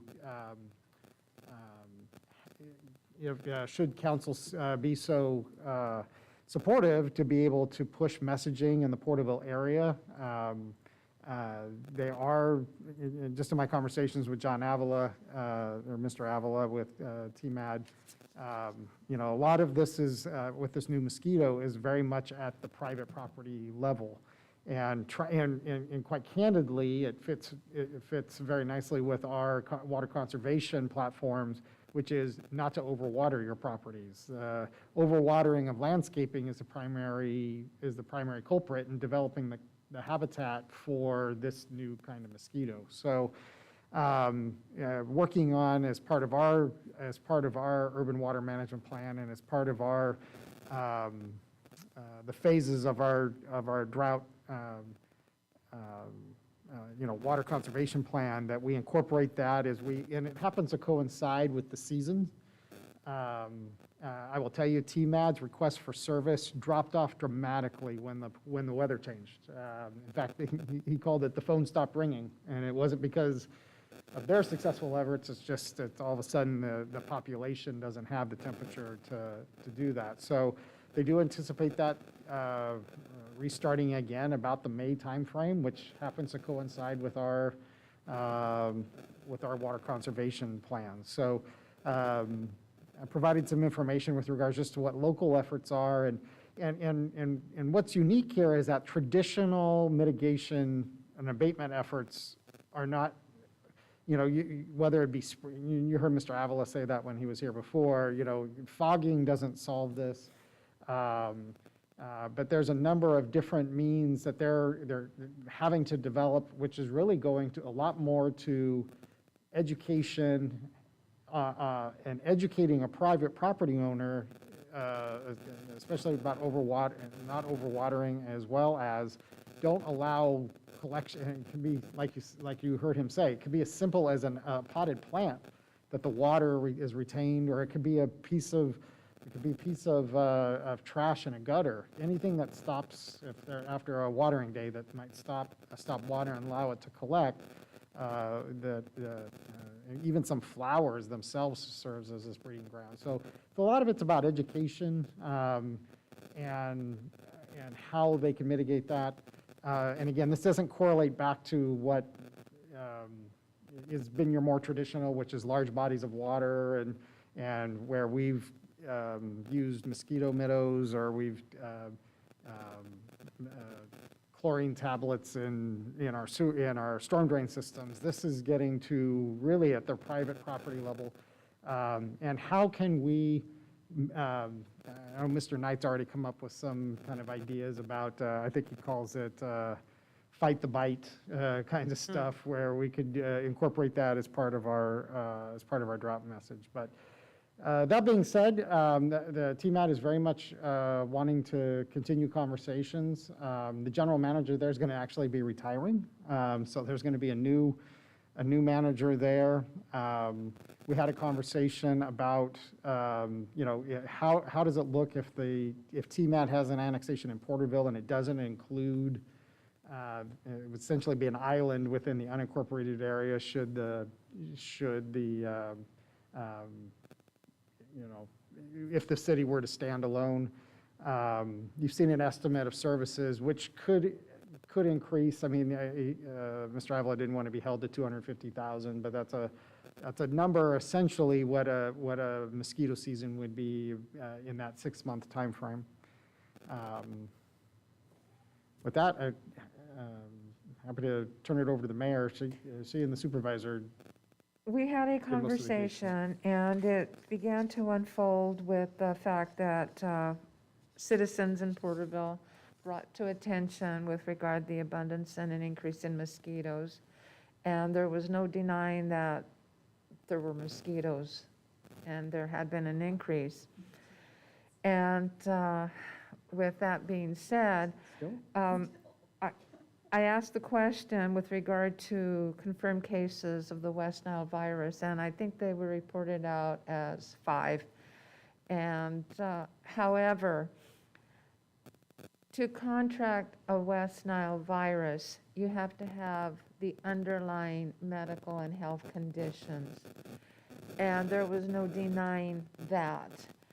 And I said, to form a district, it's going to take a bigger window and it's more costly. However, what can we do as a collaboration with the county? They didn't, they were, our supervisor said, well, look, we need to do something, and let's see how we can do as a city into the education process before the season, to start letting people know and get the messaging out, what they can do to be preventive, and to what can we do to counteract, and to start working with city staff and county staff to start promoting that when it comes out, and to start immediately next year, like in the March season before the May, but they're willing to work with us to that regard in the messaging. And then probably we'll have another discussion depending on where it is at that time, because it's something that we need to bring back to a future discussion. But to begin at least with the process of education and that they're going to work with county and city so that, I heard something too. I think Dave, is that a microphone on by chance? Not that one? No? Oh, okay, that's okay, but. Sometimes it's feedback off of that. Okay, with all of that being said, I just wanted to say that we did have a good conversation, that the communication and the dialogue is open, and the messaging to begin, and that they want to help us to that regard, that the county would like to help us in the messaging efforts and take it to a broader scale in that regard. I think that's about it, isn't it? Well, and to be candid, you know, Yes. 10 years ago, there was a property owner survey that was done looking at the feasibility, and I'm not going to do an adequate job of describing, but you have it's a weighted ballot based on, because it's considered a benefit district. So it's a factor of acreage and units per acre. So someone that has the most number of votes, so to speak, would have a large piece of acreage with a lot of units on it, which would be like a multifamily apartment complex would be a good example. So, and then you have a large piece of land that doesn't have any resident, but it will also carry weight as well. So you have two things that kind of it's candidly in the world of mosquito abatement, those are the two things you're working against. Because typically a large property owner that has lots of units is in a rental relationship, and they're just not looking to assess themselves for rentals.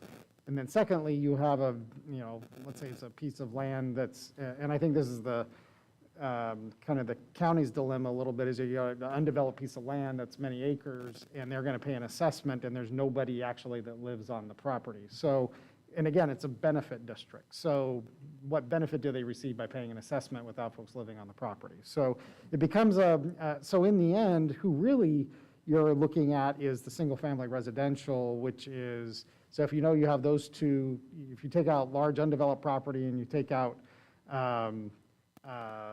large developed multi-unit property, that leaves you with your single-family residential, and that's where you're really looking at, does that have a robust, because in the end, you're probably needing at least 60% of the individuals there saying, yes, I would like to have this to benefit. And with that, you're going through a 218 process that, I'm going to estimate, we would need to get some fixed numbers for you, but I would estimate probably in the $50,000 range. When TMAD did this voter survey before, as you saw in those results, it just, that single family piece was really the part they were looking at, and it wasn't high enough for them to, it wasn't over that 60%. It was over 50, but it wasn't at the 60, and they just didn't think they'd get there, and it wasn't worth paying the funds to do that the next thing. So, just to try to provide as much information. One of the questions I asked as well is that if the county's not part of this and it's a city that's its own special district and it's provided service by TMAD, what happens in an annexation model where, similarly where it was area that wasn't represented, there would have to be other annexations. So not just the city annexation, but the special district would also have to be annexed as part of that. So it does add another element to the city's future growth, is that there'll have to be other annexations to coincide with city, assuming, of course, that the district follows along with the city boundaries, if it didn't include the county. And one of the nice things about the conversation, it also, with the education aspect, is to get the students involved. and the participants to help in this process before the actual mosquito season comes out. So it's Well- something that will be brought back. Well, my recommendation is that, one, we can't be a standalone unless we have the rest of the county. When I saw the 250 annually, I thought, that's an awfully lot if we're going to still be a standalone. So I would say that it be brought back at some other time, and that you look at from an educational side. And just even speaking with Mr. Lawless, I learned some, and I went around my property, our property, and was looking for standing water, anything that. Yeah. So if we can advise the community, our residents, that this is what you need to look for and avoid in order to not have mosquito, or at least mosquitoes on your property.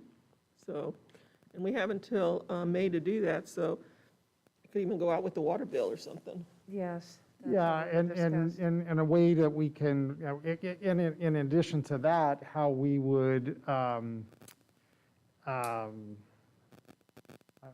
say modify, but that isn't the right word. Enhance, it's probably a better word, enhance our code enforcement efforts. Because typically, we're looking at water waste, and we're looking at, are you watering on the wrong day? Now, there's another element of this about an overwatering standpoint, because it is creating a public nuisance that, from an overwatering standpoint, do you have standing water on the property? And a means for folks to be able to say, I've got, my neighbor is, even if they're doing the right watering days and aren't wasting water, are they overwatering, that they are perhaps creating this habitat that we have. And I think that's something we'll have to look at from a code enforcement standpoint. I know that Mr. Knight is looking at, and this is one of the dilemmas we have. So we have a lot of, sometimes this isn't just a money problem. This is a application problem. I mean, if $50,000 fixed this, or $250,000 fixed it, it'd be fixed. I will tell you, in Tulare, it's not fixed. So then it becomes a question: how do you apply this? And so, which gets to, do we, through our code enforcement efforts, going to next level kinds of things. I do want to make one correction, and Mr. Avila brought this in. I did want to say this. So he and I were saying two different things, and he made a comment about putting tablets in meter boxes. What he meant by that was the landscape control boxes, not the water connection boxes. Okay. I will tell you, Mr. Knight got very nervous when he's like, you don't introduce foreign agents into, especially where there's a potable water connection to the house. What he was referring to was a control box for landscaping, where, and it's in that, I was talking with the council member about this, is that, which the Garola household's better than the Lawless household in this regard. I did have that issue. I had, often in your control box, you will have collection, because that's where the exchanges are coming, and you have, in my case, timers that are turning off and on, and there can be a collection, and that is one of the things where they are then putting, that's just one of the things they are now doing, is putting those chlorine tablets in the landscape boxes, not in the water connection boxes. So I do want to clarify, that was he and I were talking about two different things.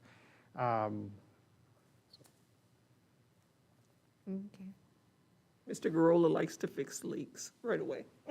Yeah, and I think that's important to note that, because the water meters for the home, if there were a leak on either the residence side or the city side, that would be something that would be fixed immediately, even just from our drought regulations, let alone the hazards that there would be. But that irrigation valves are made to have overflow, that with the diaphragm that's in there, or whichever ones you have, that should there be water in there, it will leak out. There's a place for it to come out, and then as the irrigation increases, so does the extra water that overflows from when the valve shuts on or off. So those are important things to note. And I think just practically, if we can get out front with the education, even before it needs to happen, As soon as as soon as any early indicators say that it's okay to start talking about mosquitoes, that whatever benefit we create through creating a local education program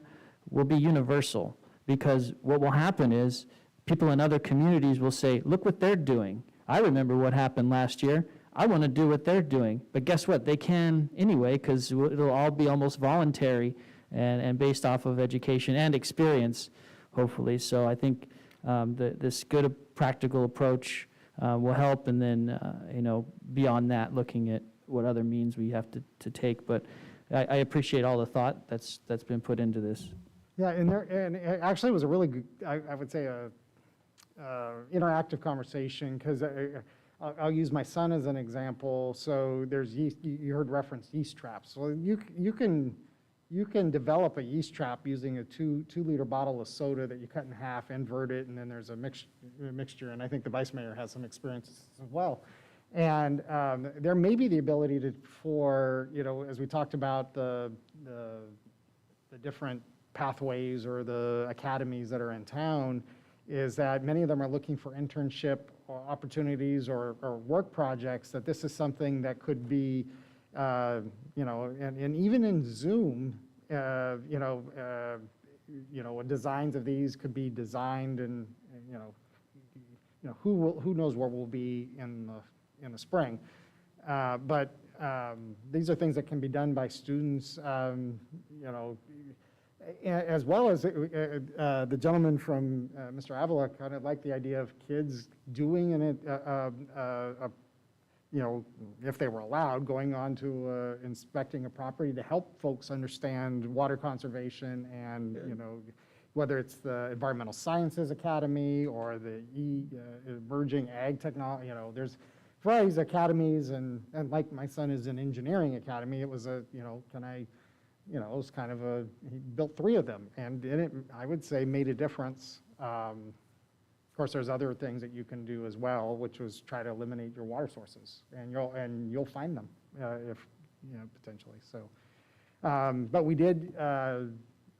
I would say that the primary focus of looking at education now, and then looking at what the political landscape looks like, so to speak, in the spring or sooner. Thank you. So we went with you made the motion, huh? You accept the. I didn't either. Councilmember Stowe or. Okay, I was going to ask them. Councilmember Peñalosa, did you have anything to add to this? No, Mayor, I didn't. Okay. No. Thank you. Councilmember Stowe? Yes, I did, Mayor. Only just real briefly, I agree that we can't do this by ourselves, by standalone with Porterville only, especially with $250,000. We don't know what our revenue is going to be like in the future because of the COVID. But once we start talking about it, and I appreciate the input, I start researching it about some, and on water days, every other week I spray my plants with insecticide, because he said they could grow on leaves and just a little water droplet, just to try to keep them out of my yard. But I think education-wise would be good if we sent out a publication with education about these type of mosquitoes that are among us, and that we can take care of it. If we did it all collectively, I think we could take care of it within the city of Porterville. Thank you very much. Okay. Let's just bring it back, and let's just go. I don't think so. We just go on with the Just direction. recommendation. This was direction to bring it back. We'll bring it So- back. Thank you so much. It's been a lot. It's been good. This is also an educational process. Who would have known there's also mosquitoes that exist that don't need water?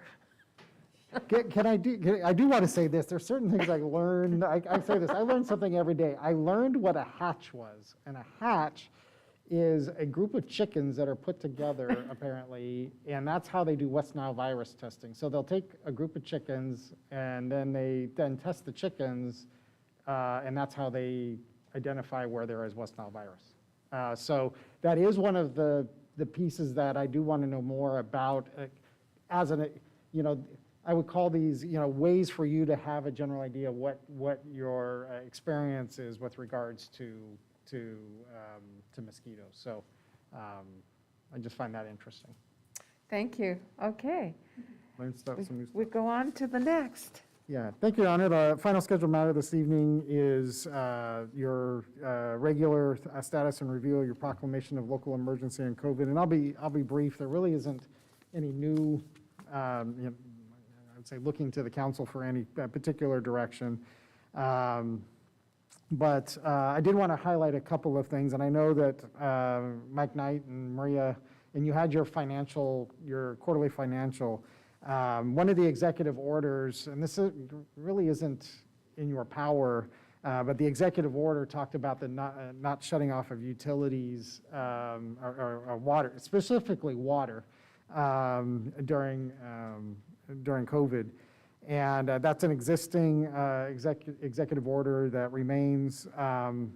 As we're kind of tracking this, we are beginning to see an increase in the amount of unpaid utility bills, which are, all of our utilities are tethered together. So water, sewer, and refuse all come combined.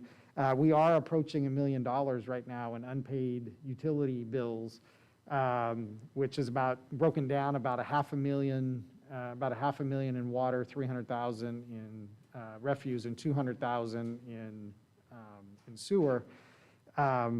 Which is having a material effect on refuse, which is already a stressed enterprise, is what I would say, given the changes in the, and as the council's aware, you have a fee study that's currently underway right now, looking at refuse itself. But I did want to bring that to your attention.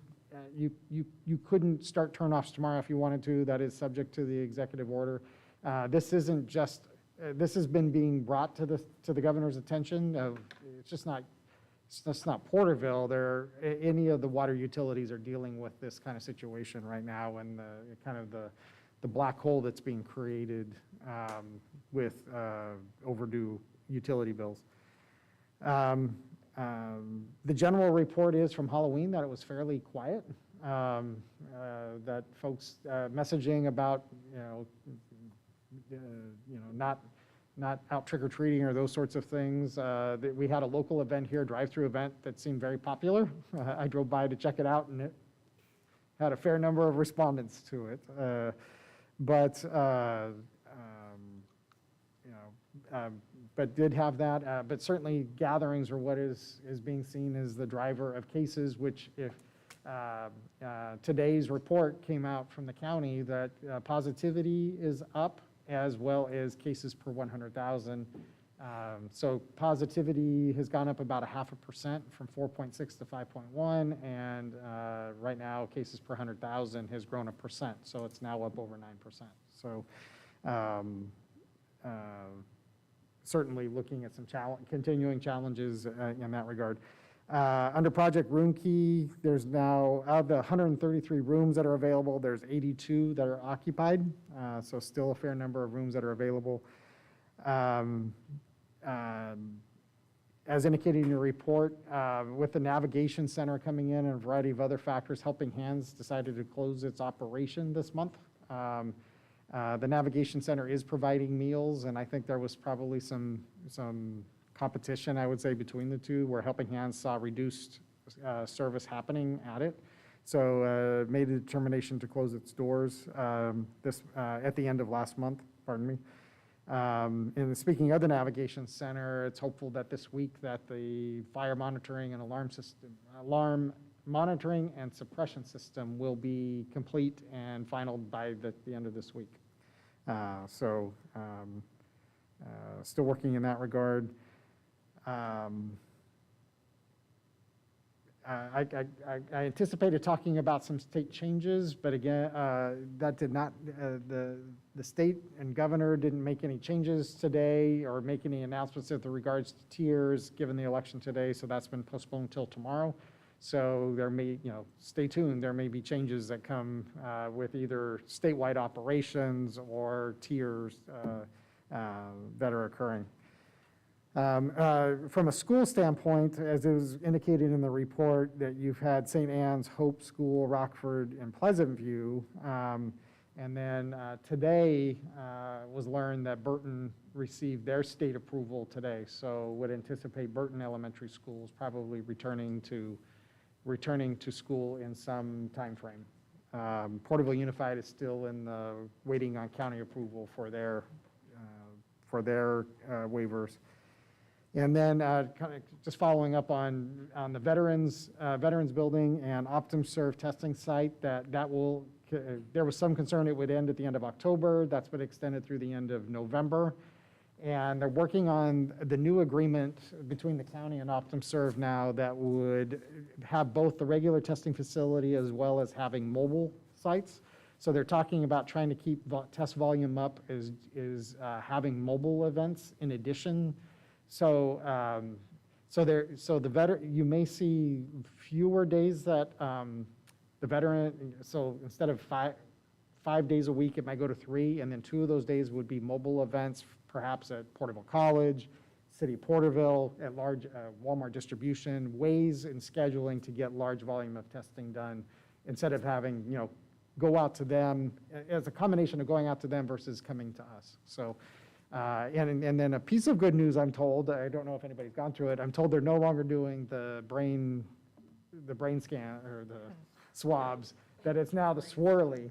I'm told it's the swirly now. So there's an alternative there, as opposed to the pretty intensive nasal swab, that there is what's called the swirly, which is 5 seconds in each nostril, and it's not. And I've had it, so it isn't, to compare the two. So they are trying to try to remove obstacles to testing. I thought they were going to do the rapid one. The rapid test. Yeah, I know that our hospitals have access to that. They also the state has opened a very large test called a super. What do they call it? A super facility. Anyway, opened a large lab, super lab. That's the word they're calling it. They're calling it a super lab. There was a ribbon cutting on it this week, which is located in Santa Clarita. Which has the ability to do up to 500,000 tests a day. So that's good. Really a very large quantity. So they're going to have to grow into that, but they are looking to how, which would certainly benefit if we're able to generate more tests, getting quicker turnaround, because that is still one of the dilemmas, that it's taking 48 to 72 hours or so to get test results. So, other than that, happy to answer any questions. Recommendation would be that the city council continue to make its finding of local emergency. Don, I have a question, Mayor, if I may. Please, go ahead. Mr. Lawless, is there a lab in Visalia as well? Did I miss that? The county has a lab, so they have a certain number, but it's limited by their licensing. Many of the local tests that are done are sent out to labs, and that's why you'll sometimes have the delays.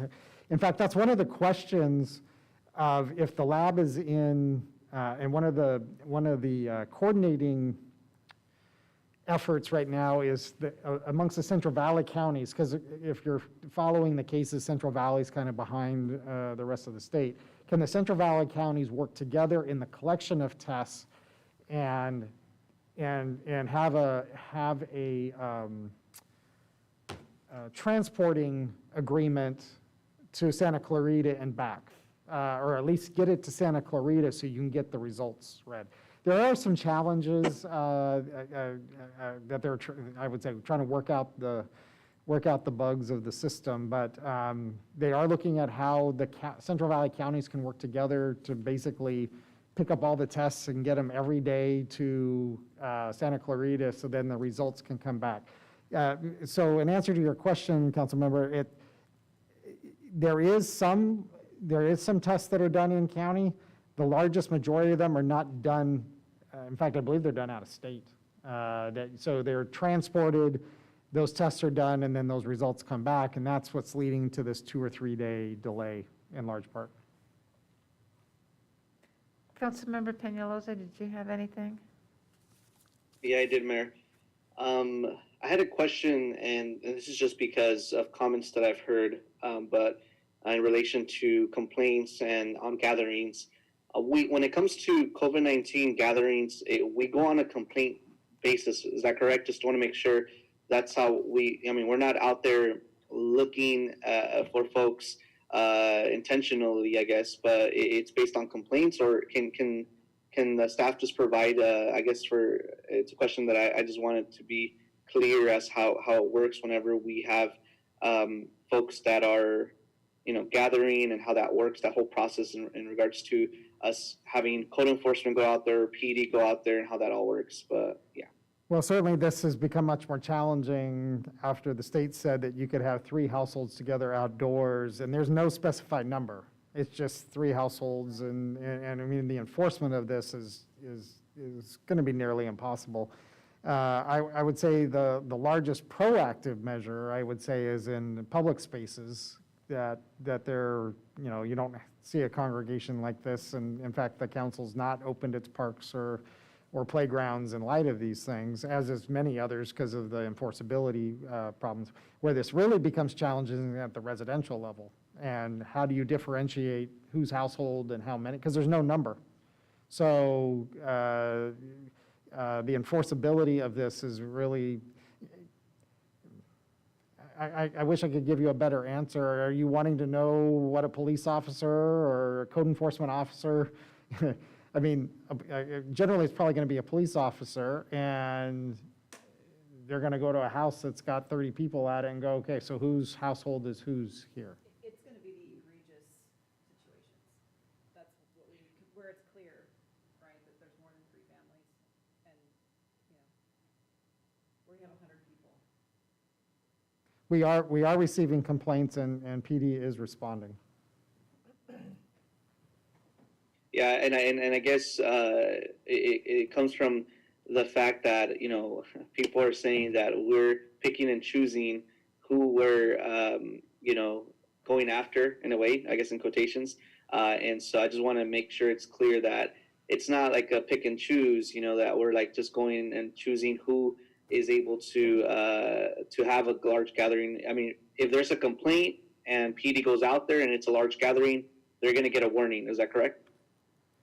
Correct, yeah, and unless it's a repeat offender.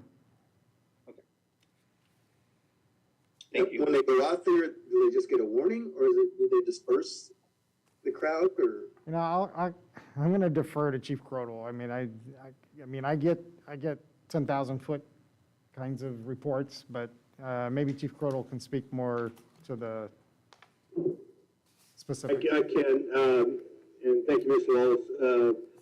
We are responding on a complaint basis primarily. We've had a couple of incidences where officers have seen somebody and they say, hey, you need a mask. We're not writing citations at this time. We are doing education, and we've gotten pretty good compliance so far. And if we have a large crowd, do we disperse the crowd, or we just tell them to put a mask on? Well, we educate them on what the rules are. We don't physically force them to move. But like I said, when our officers are out there, they start complaining. Okay, why don't we disperse the crowd at that time? We just educate them and let them know what the rules are. I am against getting in any kind of physical confrontation with folks, which can result in a use of force, or even light-handed or heavy use of force when the only complaint is a mask. The major, problems that we've had have been out of the sports complex. They're outside. They're outside. They're spaced apart. When we go out there, we tell them what the rules are. They have to space apart. They're complying for the most part. For all the parts we leave, and so we leave. But as far as physically making them disperse, we haven't run into that yet. All right, when they're indoors, they have too many. Do we disperse it, or just tell them to put a mask on and give them the regulations? Well, I'm not aware. I can check. I'm not aware of any large gatherings where we've been called and we were able to determine an absolute violation. like Mr. Wallace said, at, if it's at a home, I don't recall any specific, complaints that were made at people's homes or people's, having private gatherings. The complaints that we have received are generally at, some of our stores, where somebody calls in and say there's somebody in the store not wearing a mask. I'm not aware, and I could double check, Councilmember, but I don't think we've had a complaint regarding a large gathering at a private location. Any other comments? Please. Just that the premise of the original question was that if we were choosing to enforce some and not the other. Now, unless that is choosing not to enforce some, but the other side of it is if we're enforcing some and not the other. The problem with the premise of that question is that people are doing the wrong thing, and they know they're doing the wrong thing. That this game of cat and mouse is simply a distraction from life and a way to misdirect from the true concerns that we have. And in a game of cat and mouse, if the cat knew the mouse had the plague, there would be no cat and mouse. So in the end, I would like to see citations happen for people that are gathering and they're hosting a party, for sure. But I understand that arriving at the scene of some place where there's 100 or more people who are in complete agreement by not wearing masks or not following any of the things and really taking their life into their own hand is like trying to hold water in your hands for an extended amount of time. You cannot catch everybody. They'll run out into the street just like, a group of cats, and some of them may get run over if you're looking at it from that perspective. So what really needs to happen is people need to grow up and stop acting out and pretending like this isn't a problem and just follow the rules. Because if we all did that, it would be done by now. Absolutely. And, Mayor, if I may, Councilman, all due respect, we know that's not going to happen. That's just a given. We can see how it keeps going up now. My question is, if we know it's wrong, regardless cat and mouse, and they're indoors and they're a group of gathering, why aren't we dispersing them? I don't care, outdoors, we can tell them, you're 6 feet apart, wear your masks. But indoors, when they're gathering and there are more than people, we should disperse them because it's illegal for what as far as the state is concerned, as far as we're concerned, because we follow those guidelines. And again, I'm not aware of any complaints that have come in under that scenario. Okay, but Chief, I wasn't really asking if we had any. I was asking our policy because I got a call. And I just wondered, I said, well, they're supposed to disperse them indoors. You get a large crowd inside the house. But that was just my question. I didn't know what our policy was. But now I know when I get that call, I can tell them. Thank you. Please. And Councilmember Stowe, I appreciate your comments, and I wasn't trying to misrepresent what you say or impact your comments negatively. But I think that the problem is that there's no true example of what happens in this situation. And whether that be because creating an example is too difficult or that the reaction to that example could be too forceful coming back, whether it's to us or someone else, I think that's the true issue. So the sooner we can create constructive examples of what happens, the better off everyone will be, and hopefully that's before this is over, because the next time something happens, I don't want to be going through this again.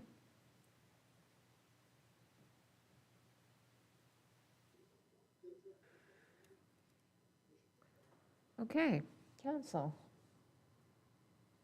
Do you need action on? Just Do you need that a we can- motion on that? That we continue. Move that we continue the declaration. I'll second. No further discussion, please call for vote. Councilmember Gurley? Aye. Councilmember Peñalosa? Councilmember Peñalosa? You're on mute, Daniel. Yeah, sorry. Aye. Okay. Stowe? Aye. Vice Mayor Reyes? Aye. Mayor Flores? Aye. Passes unanimous, 5-0.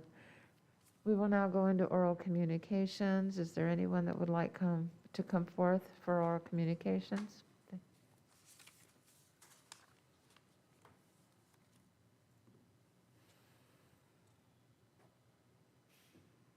morning, Council. My name is Dr. Martinez. Just two things. One, I was asked, because I'm the representative for Blooms, to bring up, I don't know how it's possible to look into, because they're sure that they applied both for recreational and medicinal. So if there's a way I can contact Julie or something to follow up on that. But the other part, and for me the most important part, is in hearing the emergency services training program for the dogs. I think that's a great program to have for emergency services, any type of first responders. As a clinician, as a psychologist, I know how detrimental PTSD can be. Unfortunately, I also suffer from it, but it's one of those things that dogs, and certain dogs are better than others, but Labradors are really good for being able to check and find physiological before it actually happens. So before someone gets triggered or before someone has a flashback, they're actually able to pick up on it faster and be able to provide the support. So I know that's not usually the type of dog that's used within those type of services, but it is something that's good. And another thing that I don't know if the city would consider or looking into is with them continuously going with fires and with services and dealing with things, unfortunately, like it was brought up, the young child who died, you know, and them being re-exposed to everything and secondary victimization and secondary trauma. Some of the things that are good to do, because something as little as wearing a mask can trigger. And I do apologize for me taking off my mask last week. I suffer from PTSD. Wearing a mask sometimes triggers me, so I take it off to sort of control myself and my breathing. But one thing that might be good for emergency services is even getting, whether with county mental health services or someone who can do pro bono, to do and even just teach social skills. And by social skills, I mean like there's certain deep breathing techniques, certain guided imagery that, and teaching them just to physiologically learn their triggers. And by doing that, it'll actually cut down, especially if they're on the job or in the middle of something, it'll actually cut down them being triggered or them facing additional trauma. So I just wanted to say that. Thank you. Thank you very much. Have we received any electronic? No, Your Honor. Thank you very much. Having not received any electronically, other matters, Councilmember Garola? Yes, I have three. You know, and I don't know if I said this before, but I don't think so. I went to Morro Bay, Sal and I went to Morro Bay a week ago on a Sunday. And we were just going to go over there and have fish and chips, wanted to get away. Anyway, we went to the restaurant and thinking we were going to sit outside, they said, no, you can come inside. There were 25% that they could allow. And I asked the owner, I says, how did you do this so that you could get to the 25%? And it goes back to what you said, and that is, she said, a lot of hard work. It was a heavy haul in order to us to be able to open up. So if we want our businesses open, people want to have the businesses open, they want to go into a restaurant, then do what you need to do. Social distance, wear the mask, and don't gather. Is it more than three families? So if you do that, it protects not only your family, protects all of us, brings the numbers down, and we can start opening our businesses. I also want to wish all the candidates who are running for city council good luck. We'll find out tonight. And in regards to our national, I just want to say that, that we have civility, whoever wins. For me and many others, at the end of the day, God is our leader. But that we need to have that civility. And I pray to God that we do have that, again, whoever wins. So, thank you. I want to thank all the city staff, city manager, the attorney, all the work that they do. Thank you. Councilmember Peñalosa. Yeah, thank you, Mayor. I would like to just, as well, echo some of the same comments made by Councilwoman Garola. Wishing all the candidates that are running locally and around the area, just congratulating them in running in the first place. All of us know how tough it is to run campaigns, and with COVID-19 and the pandemic, things have shifted, when it comes to campaigning and the way that we interact with folks. So wishing all the best. And we got to continue to, as a council, continue to advocate for the betterment of all of our community residents and put the community at the forefront of our decisions. And I'm excited to see what's going to happen with the results. Along those lines, I want to, just say that I appreciate the staff working so hard in terms of going back to the cannabis, working hard to get that done. It was a huge accomplishment to get to where we're at. Even though I wasn't 100% on the decision, but I think the process was there, and I was excited to work along with Vice Mayor to create this, as committee members for cannabis, and look forward to the future of that. And yeah, I think that's pretty much it. Just wishing everybody having a great night on election night, and to stay safe. And yeah, hearing about what's happening across the nation today, and people boarding up for their businesses because on the bigger cities, it's a little scary. But I just hope that people continue to have faith in our democracy and in our process as well, and to just continue to work towards a better future for each other, and with love and with compassion. So yeah, thank you. Thank you. Councilmember Stowe.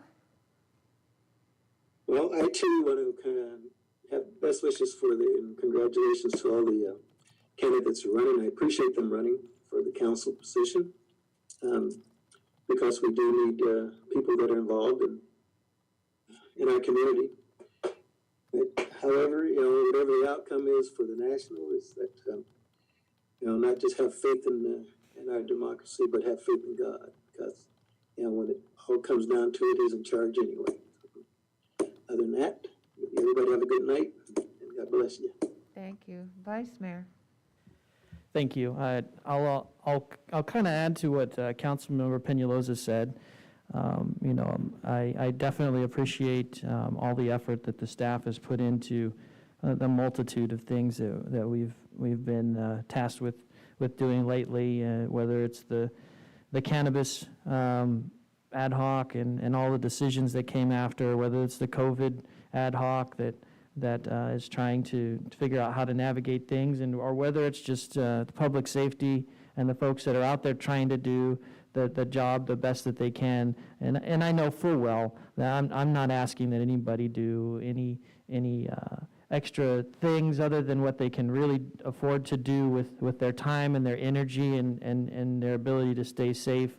And then I know that I'm just one voice, one vote, maybe sometimes too loud or aggressive with what I say. I don't expect that some of the things I say will ever be able to happen, because a lot of what I want is wishful. And I know that it takes a lot more people than we have, even though we have a great group of people. It takes a lot more people than we have to be able to accomplish some of the things that I'm setting my mind to, or even trying to establish a bar for. And by no means am I, saying that anyone's not holding up their end of the bargain, because this is a bargain none of us made, and I know we're all doing the best that we can. And then the other thing I wanted to mention was we lost David Gong, and a longtime community member, someone who gave a lot to the community in many different ways. And I wasn't close to him as a friend. I'd observed him, and just like many people who are in the community doing things, sometimes you aren't on the same path or the road as the other person, but you can, just like in any number of movies where good and evil are fighting and good's trying to triumph, and a warrior looks across the battlefield and sees someone, a warrior of great skill in his craft, accomplishing great things, and not only by himself, but just his ability to inspire others to live a greater life and be a greater person. That's the kind of admiration that I'd seen through the years, and it's a great loss for Porterville. And I think really one of the redeeming, if there is a redeeming thing, is that his spirit lives on, and that should any lives leave this earth too soon, that his spirit will be there to help guide them to where they're supposed to be, the way he did in life here. So that's what I got to say. Thank you very much. My condolences go out to the family of David Gong and friends and family. He was my friend. We had differences. And we also shared banana splits. And we had conversations. And he was a good maverick.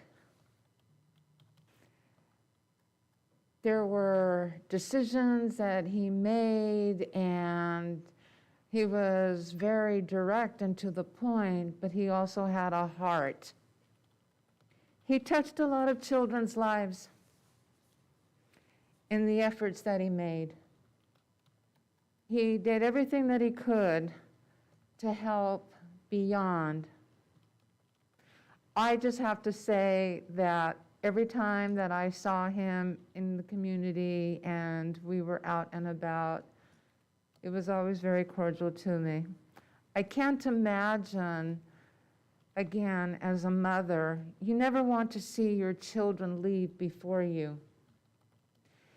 And I know Susan and Alan, they're my friends. So, as I said, he began his eternal life journey, but not without a fight.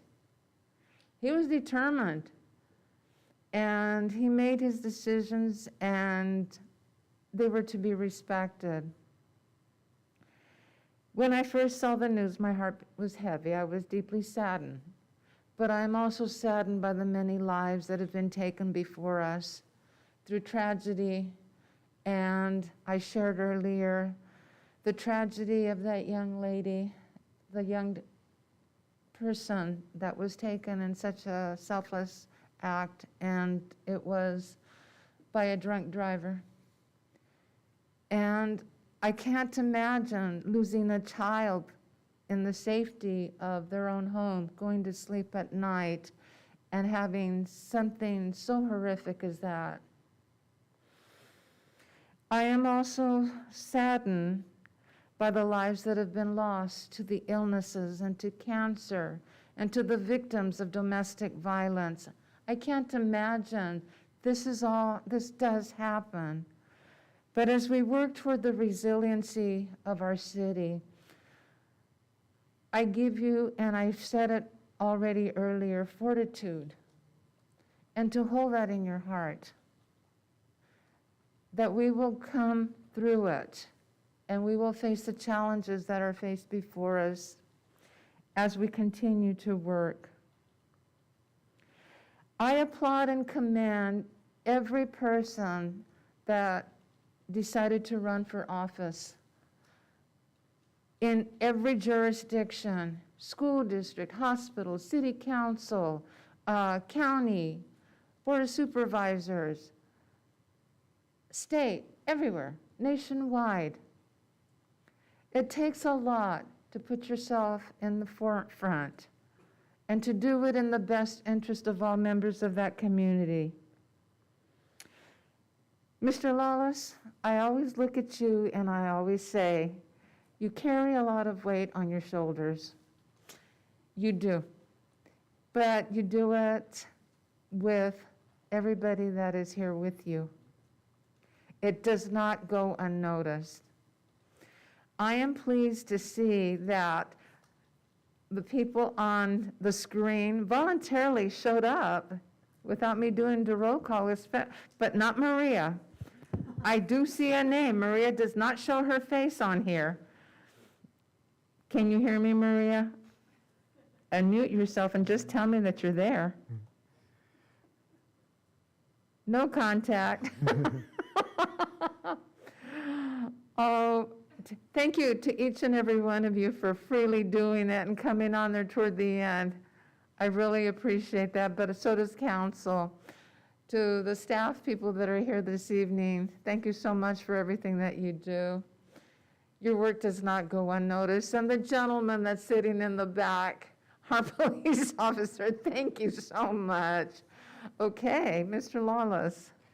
Really nothing I could add, although I do appreciate Mr. Tree being here this evening and proudly wearing his Dodgers World Series championship gear.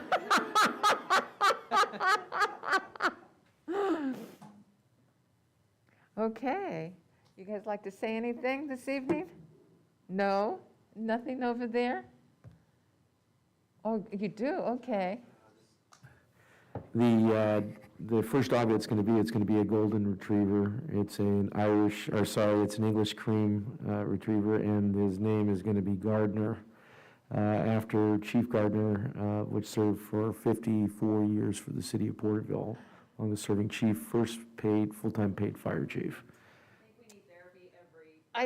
Yeah. Okay.